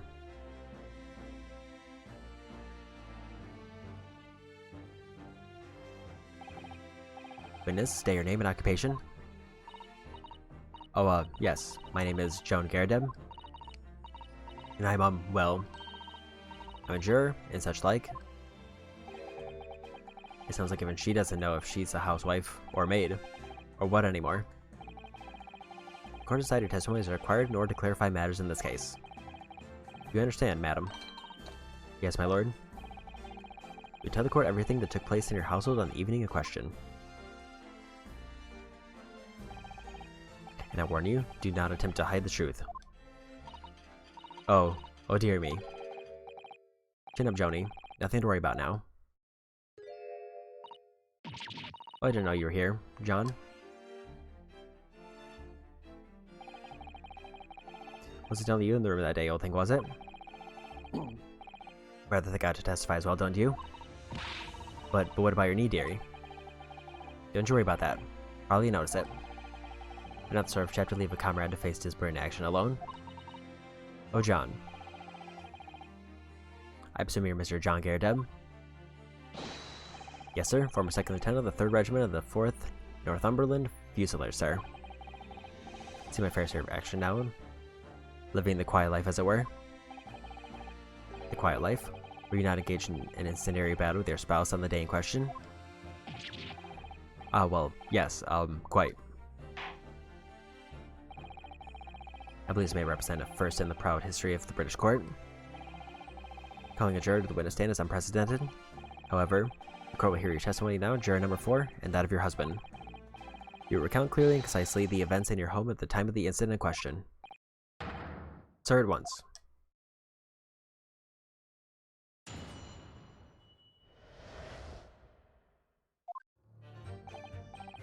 Yes, on the day you're referring to, the wife and I did have a bit of a skirmish.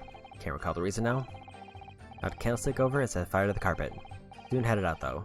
Got the window open. Mina was picking up whatever I could find to throw at him.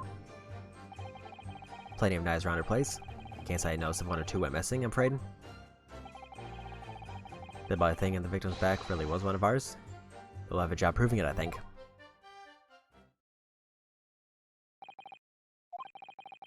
Sounds as though it was quite the battlefield in your household that evening.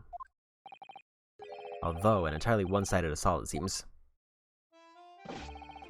Enemy caught us on the hop, sir. And no choice but to dig in and take defensive measures. To be honest, if the enemy had kept shelling us for another minute, we'd have been toast. Of course, veteran such as myself, is only too aware that on every battlefield, you're just a gnat's whisker from death at any moment. Are we still talking about a marital quarrel here? Well, I must say, I'm dubious of this testimony that shed any light on the origins of this jackknife. In combat, one's focus narrows such that surroundings are barely noticed. Those witnesses may not be able to offer anything more than they've testified already. This may be a dead end. Von Zeeks may well be right. Well, whatever the chances. We only have this last cross-examination to uncover the truth, Mr. Naruhodo. Yes, I'm afraid so. Very well, Counsel, begin a cross-examination.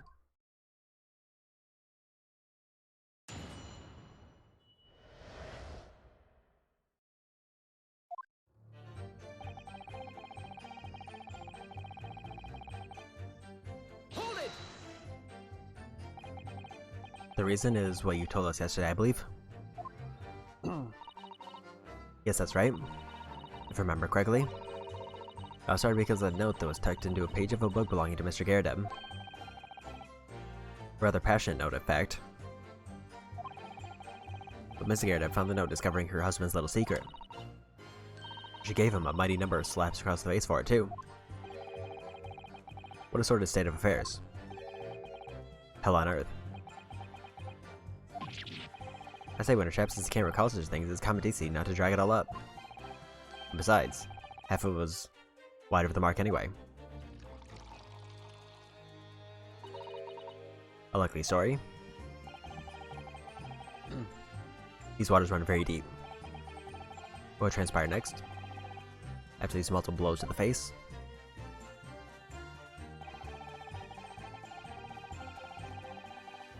Hold it! The fire also spread to some items of furniture, didn't it? The bookcase, my armchair, anything of mine really. Just happens there was some bathwater around that evening, so I sloshed that about to put it out. Most precarious situation you put yourself in. Ours is a 3-story townhouse on the west side of the street where the water main isn't connected yet. You have to draw water from the public water pump during the day if you need any, you see. Villagers are always moaning that they can't get any water at night. Although that little mustached Japanese man buys water in bottles, I believe. The defendant, Mr. Natsume, you mean? As he receives a stipend for his studies, you know, from his home country. Can you imagine being able to brew a pot of tea at all hours? He's obviously very well off. Have you actually seen the state of the man? I believe he used all his income to buy books. Well, anyway, the point is, I was able to douse the fire with water, fortunately enough.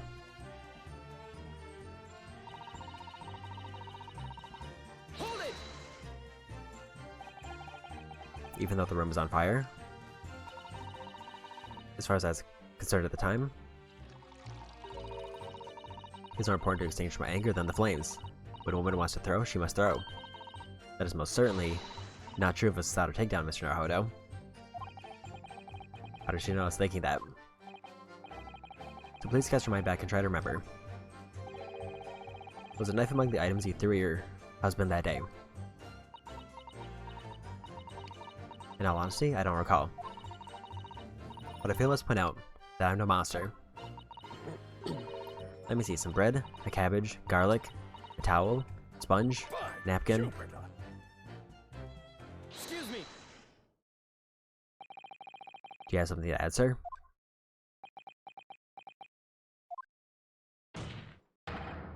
Mr. GamerDLM? Don't shoot. Sorry. I beg your pardon. Do your wife's remarks just now bring something to mind? Nothing of any significance? No. Just that the broad projectiles the thing launched in my direction. Somewhat more solid than she implies. Books, bricks, and the fire poker I seem to recall. Ouch. Even though it was always uncanny, she landed a direct hit with every volley. Grave woman, we're not at home now. This is the court of law. Oh dearie me. Ever so sorry, dear. What's she even doing with a teapot in here? Honestly, John, I would never throw such things at you, obviously. I'll take a look at this then. What do you suppose that happened? Your pipe, sir? I was taking my hand as usual, at the time of the onslaught. Not to clean out with one of her soft projectiles, she did, yes. When I picked the thing up, it was broken in two. I like to see a sponge do that sort of thing, sort of damage. I see, your pipe was broken? I've never been sent flying unless it was hit by something pretty solid. Anyway, I managed to bandage the thing up for now. You want to exaggerate, aren't you, dear? I wonder what we should make of this account.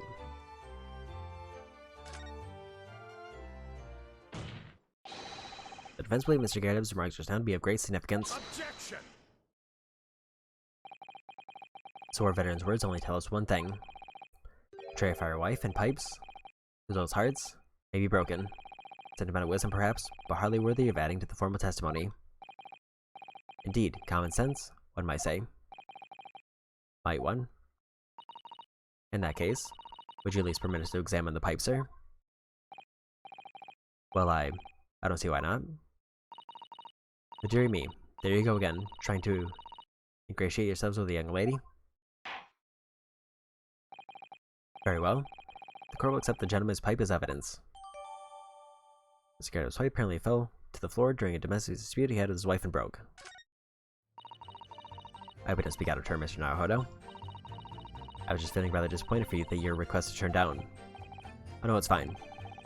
Thanks to Sato-san, we have some new evidence to work with. We should examine it carefully. I think that we're about Mr. Garrett. Now we could turn to the crux of the matter. I want to examine that because I want to see if there's a metal shard from the knife that broke off.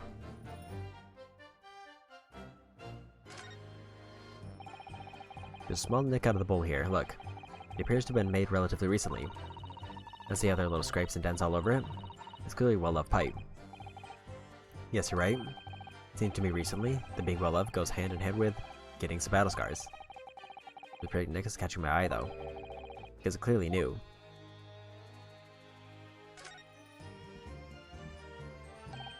Oh, something just twinkled inside the chamber of the pipe there. Yes, I saw it. Something stuck in there, I think. Let's turn it over and give it a shake. What's this? It's a tiny fragment of metal.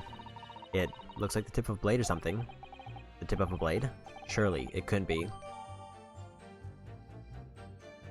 Small piece of metal looks like it might be the tip of a knife blade. It was stuck inside the bowl of Mr. Garrett's pipe.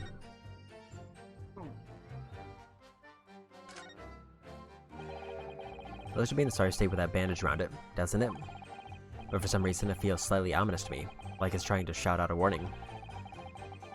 Probably because the same blue with Mr. Garrett's dressing gown. Has almost had considerable sentimental value to Mr. Garrett, given that he's gone to the trouble of repairing it like this. Either that or he can't afford to replace it. Should... And that was the thing I was looking for.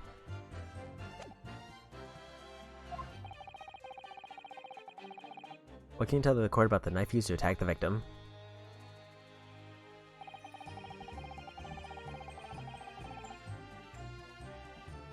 I don't think I want to present just yet. I want to get more information on this one. Sorry, would you care to elaborate? Nothing to say, really? Rather partial to a spot of carving you see? Pipes and whatnot? Fishing tackle? You know the sort of thing. As a passionate bow share, I like to carve little wooden trinkets too. And there's my leather work. Sorry to say, we're always losing knives about the place and we have dozens of the things. We sell them to the market sometimes, 20 for the price of 19. Needless to say, I snap them up. John prefers to use 2 knives at mealtimes too, instead of a knife and a fork. And now, Joan, we don't want people to think I'm some kind of savage. Here we go again with the scaldings. Why are they being so evasive? Managed because they don't want to believe it. They can't bear the thought that it might have been one of their knives that injured the victim. Which is entirely understandable, of course, but still. Go to the testimony, witness. Sir?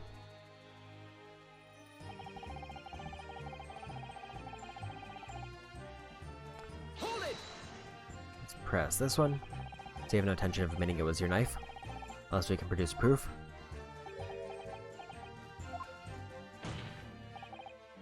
Even though there's no other credible possibility of Mr. Natsume is innocent. Objection! You forgot, I need to be his friend. It has yet to be established that the accused is not responsible for the attack. As if I could forget. Well, there's somebody to know who handled the knife. But I suppose a wizardry like that is just a dream. Perhaps you're thinking of fingerprinting Mr. Naruhodo? What? You mean it's not a dream? That sort of wizardry really exists? Whenever people touch anything, they leave behind a unique pattern from their skin. Or so they say. But I can't see anything. There are already countries in the world where these so-called fingerprints can be used as evidence. Lord Stronghound is currently discussing the matter at the Ministry of Justice. Yes, I believe we are rapidly approaching an era of scientific methods of investigation. But for now, we wish I to find an alternative method of proving our assertion. This knife found in the victim's back was originally in Mr. and Mrs. Garredeb's house. If only I could transplant this whole incident to several years in the future. That's the extent of the testimony, is it? What do you think, Mr. Naruhodo? I think we've heard all this before, to be honest. Because I'm particularly confident that we'll be able to prove anything new from this testimony.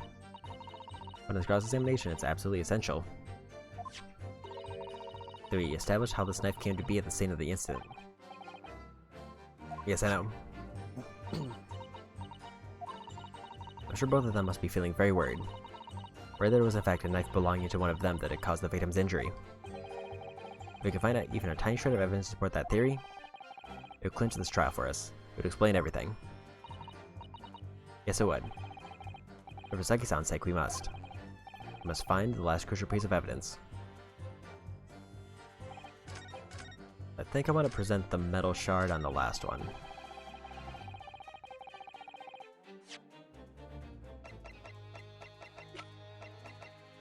Objection!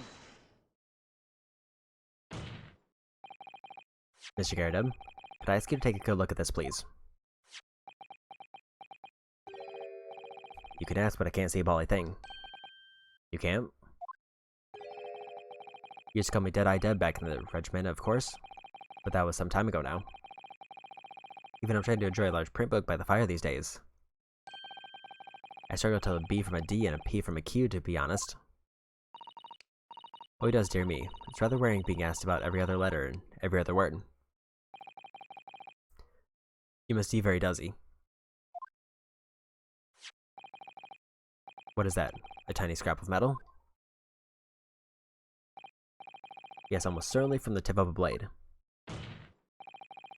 Though it may appear at first to be just a tiny scrap, it's in fact a crucial piece of evidence. Interesting. And where did the defense come by this evidence? It was lodged in the chamber of Mr. Garredeb's pipe. My pipe, you say? By Jove, I wonder how that got there. More precisely, does this fragment metal signify, Counsel? Are you suggesting that it's in some way related to the matter of the stabbing on Briar Road?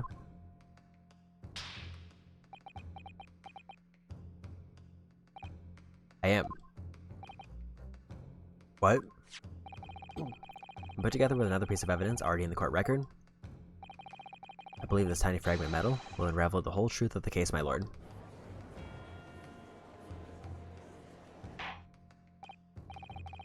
You appear rather confident in that extraordinary statement, Counsel. Very well then. Present the pertinent evidence to the court. What evidence, when paired with this fragment of metal, allegedly reveals the truth of this entire case? Take that! This is a knife that was found in the victim's back. If you look closely, you'll see there's a small piece of the tip of the blade that is missing. A common issue with the inferior blades sold at unsavory street markets. Criminals who use them regularly leave the tips lodged in their victims' bones. What is a particular knife? No doubt as the tip has suffered a similar fate, now languishing somewhere near the spine of the victim. Objection! No, that's not the case. The tip of this particular knife's blade is the very fragment of metal we discovered in the chamber of Mr. Garredeb's pipe. Good grief, Lord Von Zeeks. I don't believe it. The knife from the crime scene and this fragment of the metal are a perfect match. Good. Good golly gosh.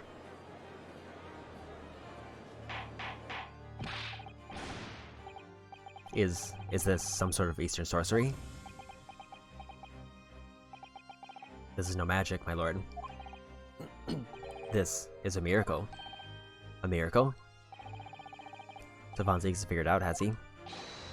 Council explains the extraordinary coincidence at once. Yes, my lord. The crucial point we have to ask ourselves here is when did the fragment metal find its way inside Mr. GamerDLM's pipe? Something that was clarified for us in the most recent witness's testimony.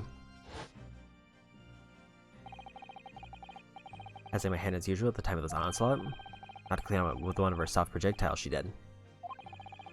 You'd never been sent flying unless it was hit by something pretty solid. Oh dear me.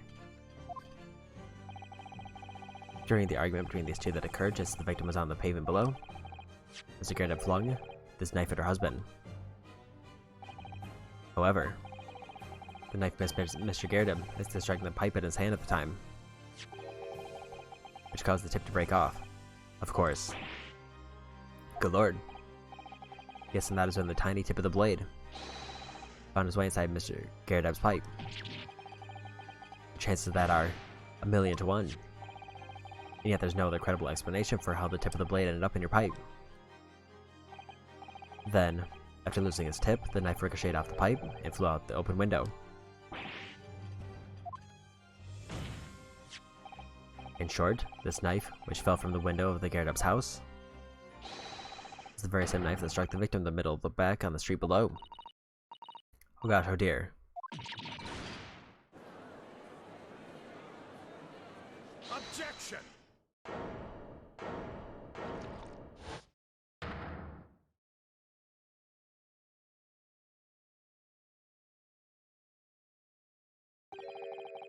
A full body theory, I'll give you that.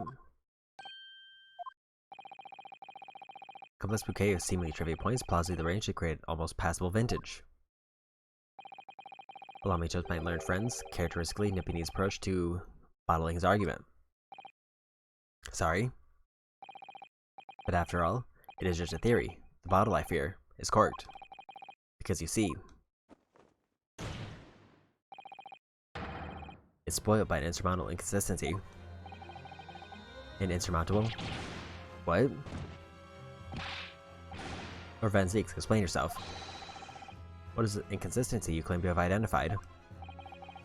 An inconsistency of the simplest nature, my lord. The victim was found with a knife planted in the middle of her back. Yes, in her... Ah. That's right, you silly little man. Now, Jonah thing, what are you getting so excited about? Let us consider the basic fact of the case once more. The victim was walking along the pavement before being stabbed in the back and falling to the ground. If the knife that struck her had fallen from above, there's no possible way it could have planted itself into the victim's back.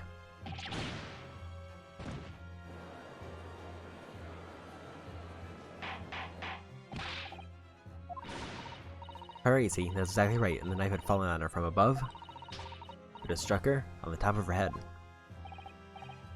Well, he's lost for his luck. I knew it. I never liked his theory in the first place. I don't know, though. What really did happen? It would appear the defense has made a rather spectacular blunder. If there is even one inconsistency, it cannot stand. Your theory, my learned friend, is history.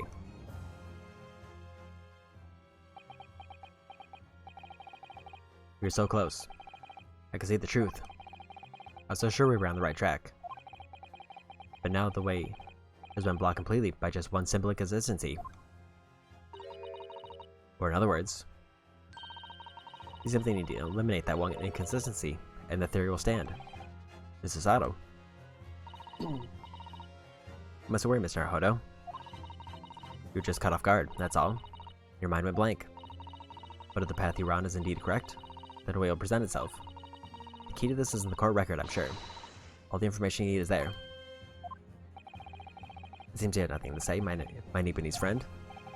Well, your silence speaks volumes. A tacit acceptance of your theory is fatally flawed. Objection.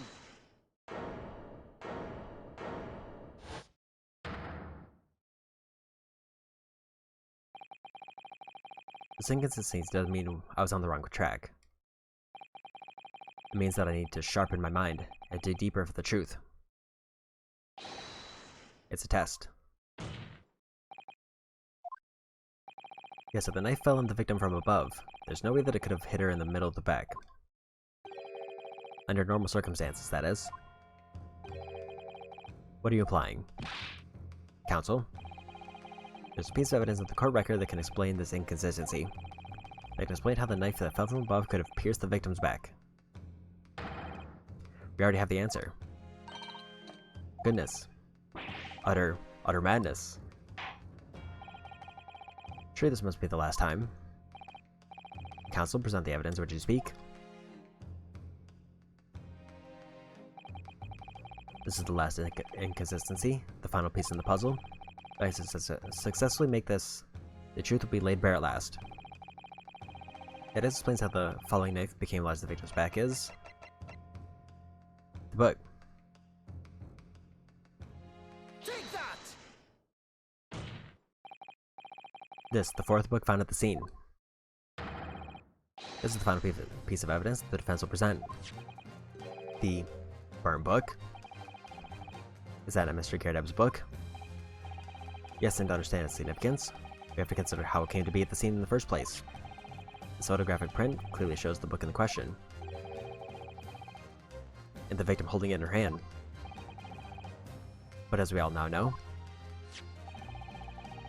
it's a police constable that put the book between her fingers like that. Quite so. It's part of his wholesale transplanting the crime scene to the opposite side of the road. That's true. However, as part of his testimony, Constable B made an extremely enlightening statement on that point.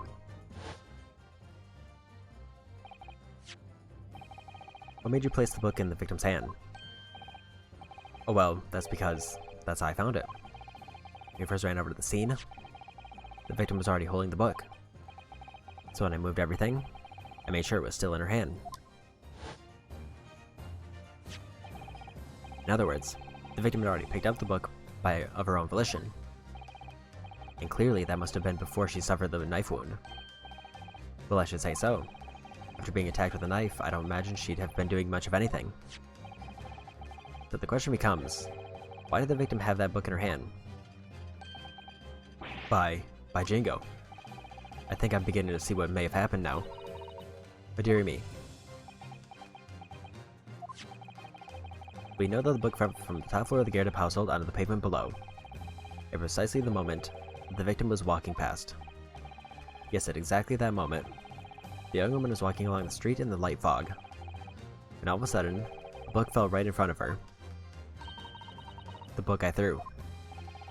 Yes, Mr. GamerDLM. What do you think that woman did? What would you do if you were walking along and suddenly a book landed in front of you on the pavement? Well, I really can't imagine it, but I suppose she might have reached down and picked the book up. Yes, that is exactly what the woman in fact did. She picked up the book. Oh heavens. When the woman reached down to pick the fallen book up, what position would her back have been in? That's right, facing the sky, completely and utterly defenseless. Then, in the very next moment, while the woman is still bent over picking up the book,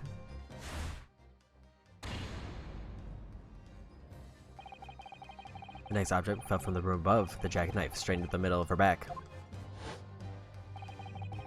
And at that same time, walking by chance directly behind Mrs. Green, was the defendant, Mr. Soseki Natsume. Well, I never. It appeared to Mr. Natsume that the woman simply collapsed on the floor. In the dark and the fog, he didn't see the knife falling on her from above. And from the other direction, the constable and his wife saw no one but the victim and her apparent attacker. So So there never was a real culprit to run from the scene in the first place. No, this is nothing more than a series of unlikely events that culminate in an unfortunate accident. And that is the real truth behind this case.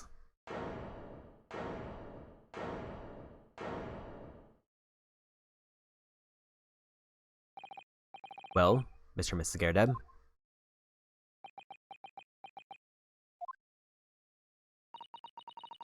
The very first time you showed me that knife, I had my suspicions. I wonder if perhaps it might have been something like that. Right there, old beam. Poor Mrs. GamerDLM. Of course, I never meant for anything of the sort to happen, but it was all my fault, wasn't it?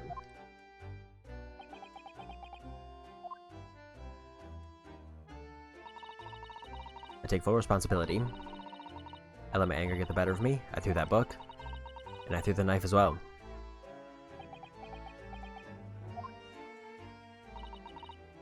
John, dear.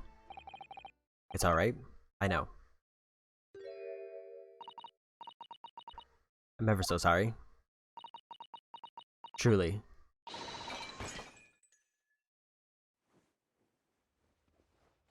Down she goes.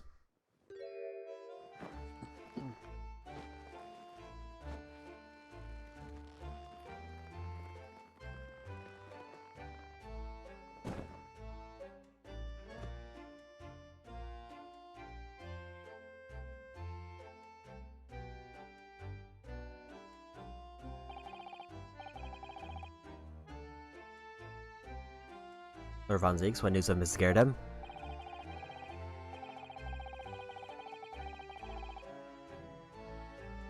She's mistaken. It may appear that today's events have left her in an especially flustered state. However, I believe she will recover in due course. There's no cause for concern.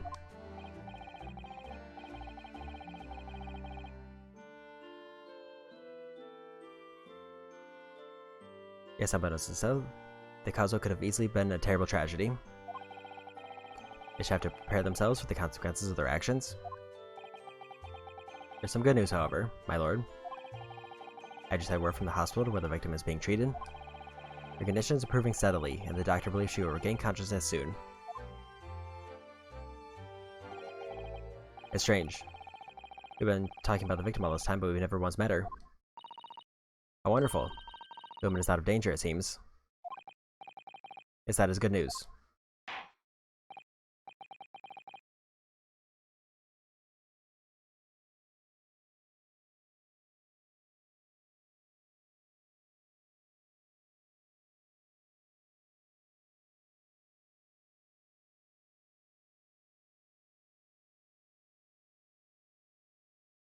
Mrs. Sakinasume.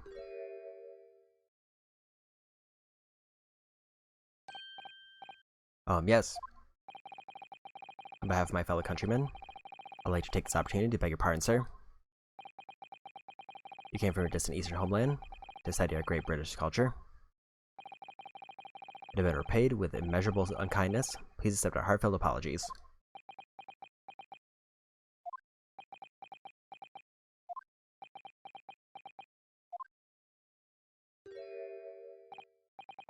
Notice me, you should be begging your pardon.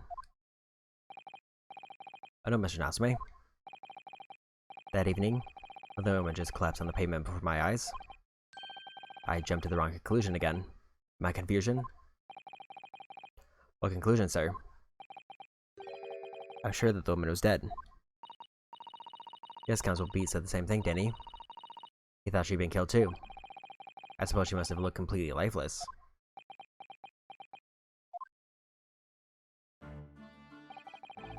It's been about a year since I arrived in Great Britain now, but I still can't get used to life here. I can't relax. I'm sure there are evil spirits lurking in the fog, like they're haunting me. Poor Sasaki-san, his imagination really has got the better of him. Yes, poor man. So what had happened? I thought the young woman had been taken by the fog spirits. I should never have dropped my books like that and run away. I should have called for help, for a doctor, for the police. Instead, I've managed to create a rift in the relationship of trust between our two empires. And for that, I'm truly sorry.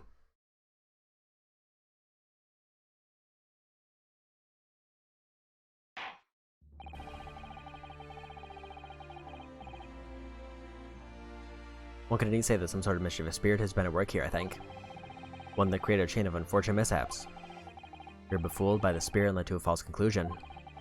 But thanks to Lord Von Zeeks and our young lawyer here from the east, the chain has now been broken, and the spirit now exorcised. I heartily commend you both. Oh.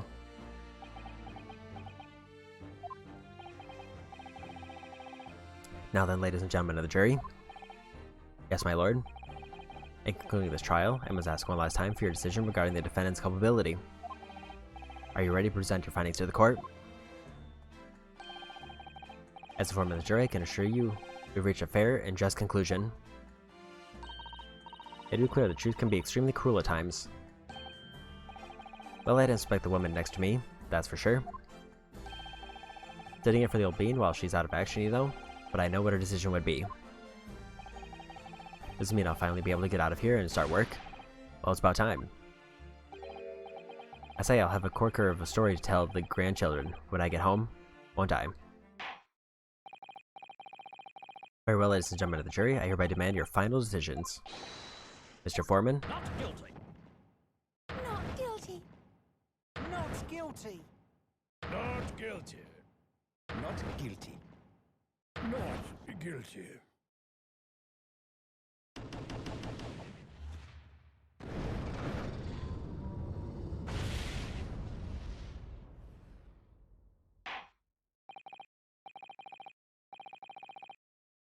Very well, Mr. Soseki Natsume, I hereby pronounce you.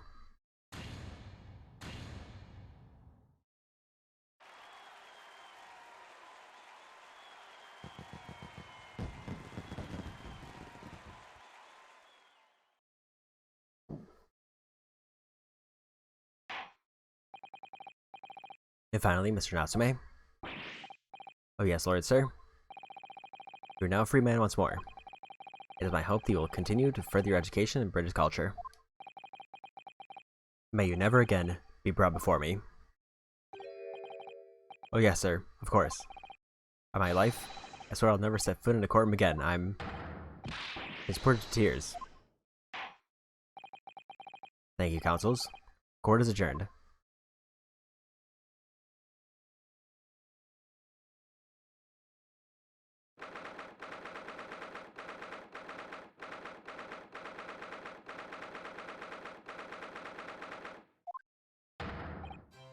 Oh, locum.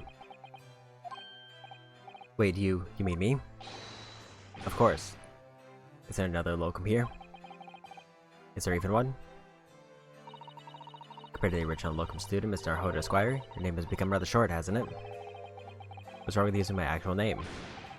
Oh, at last. I'm free. Joyful, joyous, jubilant jubilation. Heady, hearty happiness, hurrah. I'm pleased. Mr. Natsume is delighted. It'd be so hard just to say that then. Look at me did it. Saved me from the brink.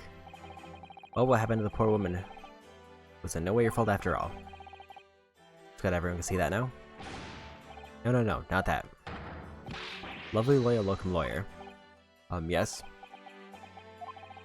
I mean, as I said before, I just never got used to life here in Great Britain.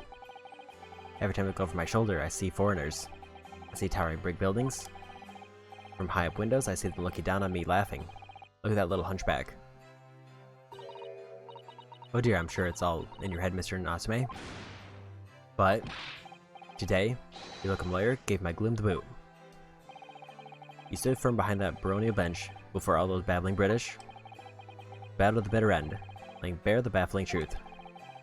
When I beheld the blinding fireworks among the beams of the bailiff's roof, I bellowed, "Behold the best barrister ever born." Well, that's very flattering, and we're very pleased for you. This has given me a wonderful anecdote to recount to my old friends back in Japan. And an anecdote? Is that what's to become of all my hard work? There you are, my dear fellows. I apologize for keeping you waiting. I rose late this morning. Oh, Mr. Sholmes, what a pleasure to see you. I say I'm here not a moment too soon. A disaster's been averted, I'm glad to say. Oh. The trial should begin presently. Mr. Naruhodo, I wish you the very best of luck. It's just finished. What? Not? But no, then my haste was in vain. It's you. Herlock Sholmes. Oh, we met, sir. This is Mr. Natsume, the man you had arrested, Mr. Sholmes. I see. I failed to recognize you at first. Our previous encounters have taken place in the gloom, either of your bleak lodgings or that prison cell. I simply couldn't place that curious face in the light. Charming. This is all your fault, Herlock Sholmes. The reason I had to go through this terrible ordeal. I'm gonna give you a piece of my mind. My apologies, sir, but I assure you, I've placed you now.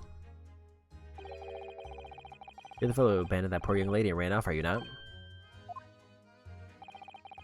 Had you been taken to the hospital more urgently? Or perhaps you would have regained consciousness by now. Oh. But it was unavoidable, I'm sure. You're a bit human after all. Anyone would have been shaken by such an experience.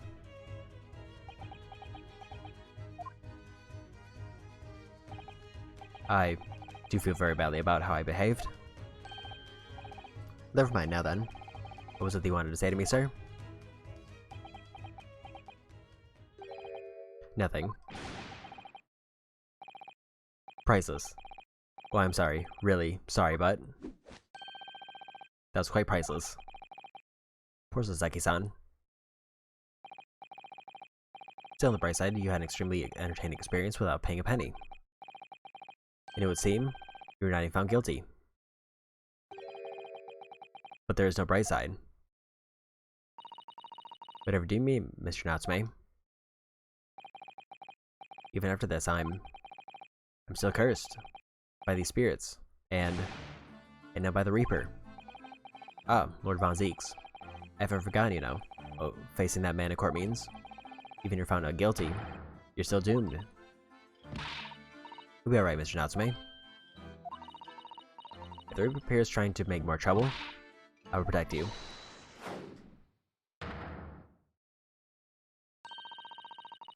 What a perfectly executed Sato takedown. Much as I like being turned on my head, a bit of warning might be nice next time. Mrs. Sato.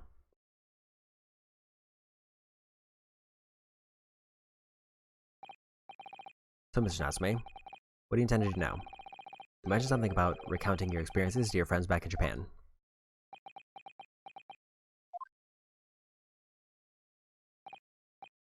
Yes, I intend to return to my homeland soon. It's only been a year since I arrived here in Great Britain. I visited universities, libraries, bookshops. I've been honored with the tutelage of professors. I've learned so much about the wealth of literature here, and the city it has shaped. I've come to realize that it's my calling to sail home and tell my fellow countrymen about it. That's very touching, Mr. Natsume. Or in perhaps less veiled terms, you wish to withdraw halfway around the world to escape the terror of the Reaper's curse. That's not at all. The more I learn of literature, the more the strange feeling claws in my insides. I feel compelled to return to my roots and attempt to pen a work of my own. Oh, I see. Work of literature by Sasaki-san. Could be an interesting read.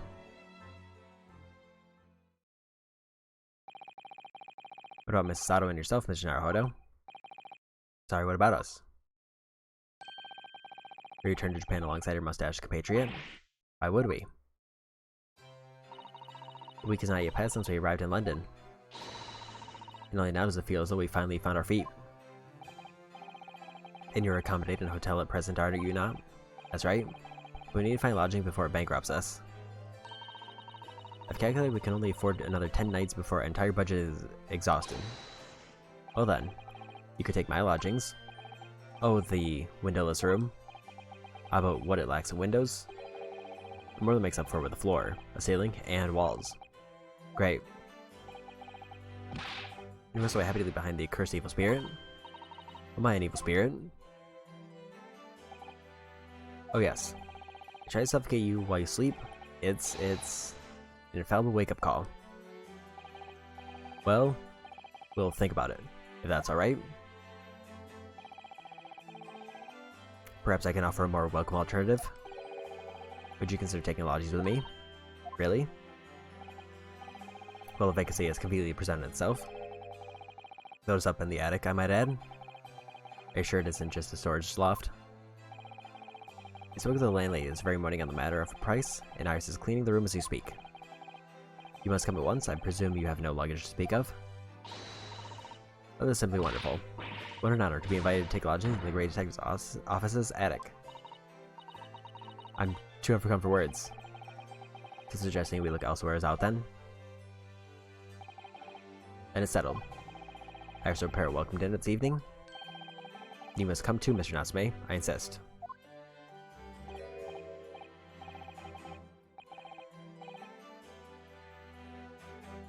I don't know what to say, but thank you and yes.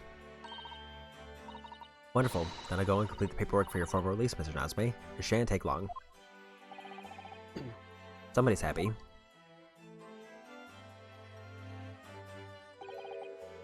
Welcome. I knew you would let me down. I'm truly delighted to have met you here in London. Likewise, Mr. Natsume, it's been a privilege to meeting you too. It's a shame that we're going to have to say goodbye so soon.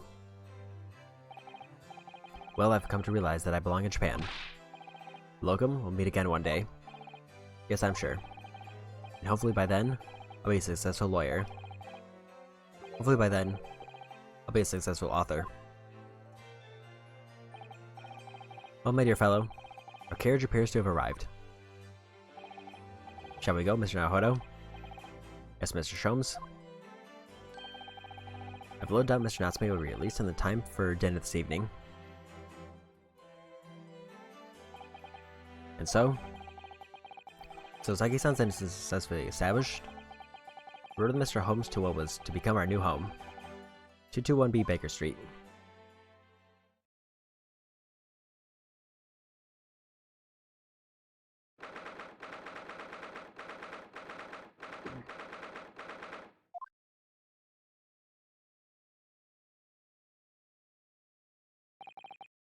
So this is to be our new office, yes. Our office? I rather like the sound of that. Me too. It's simply wonderful, isn't it? I hope you can see this, Kazuma.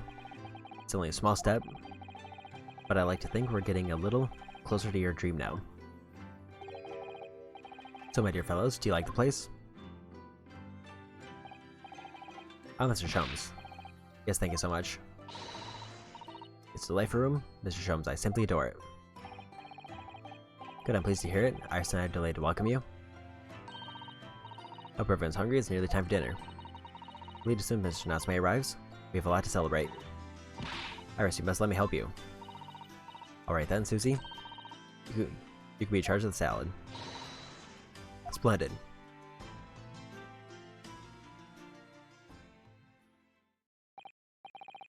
So, Mr. Naruhodo, how does it feel to have your own office in the capital? Very exciting, actually.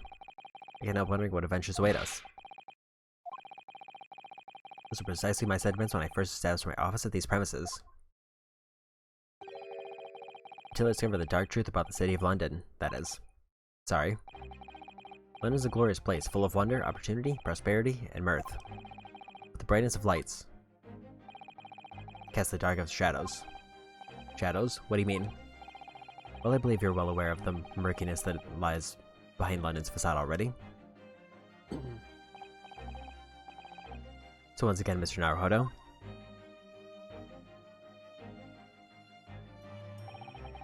Welcome to London.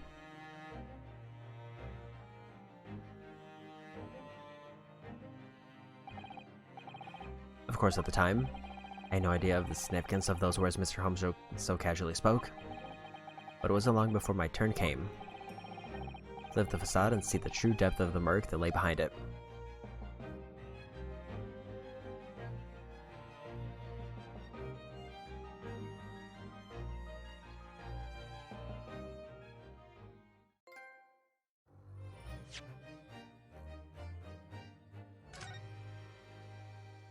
And that's the end of Chapter 4.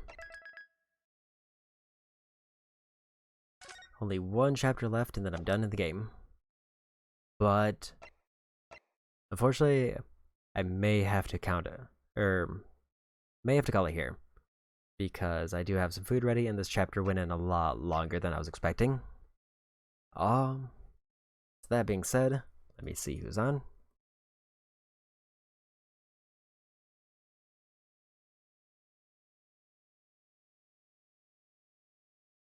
Let's go say hi to Scaredy. Playing Atelier.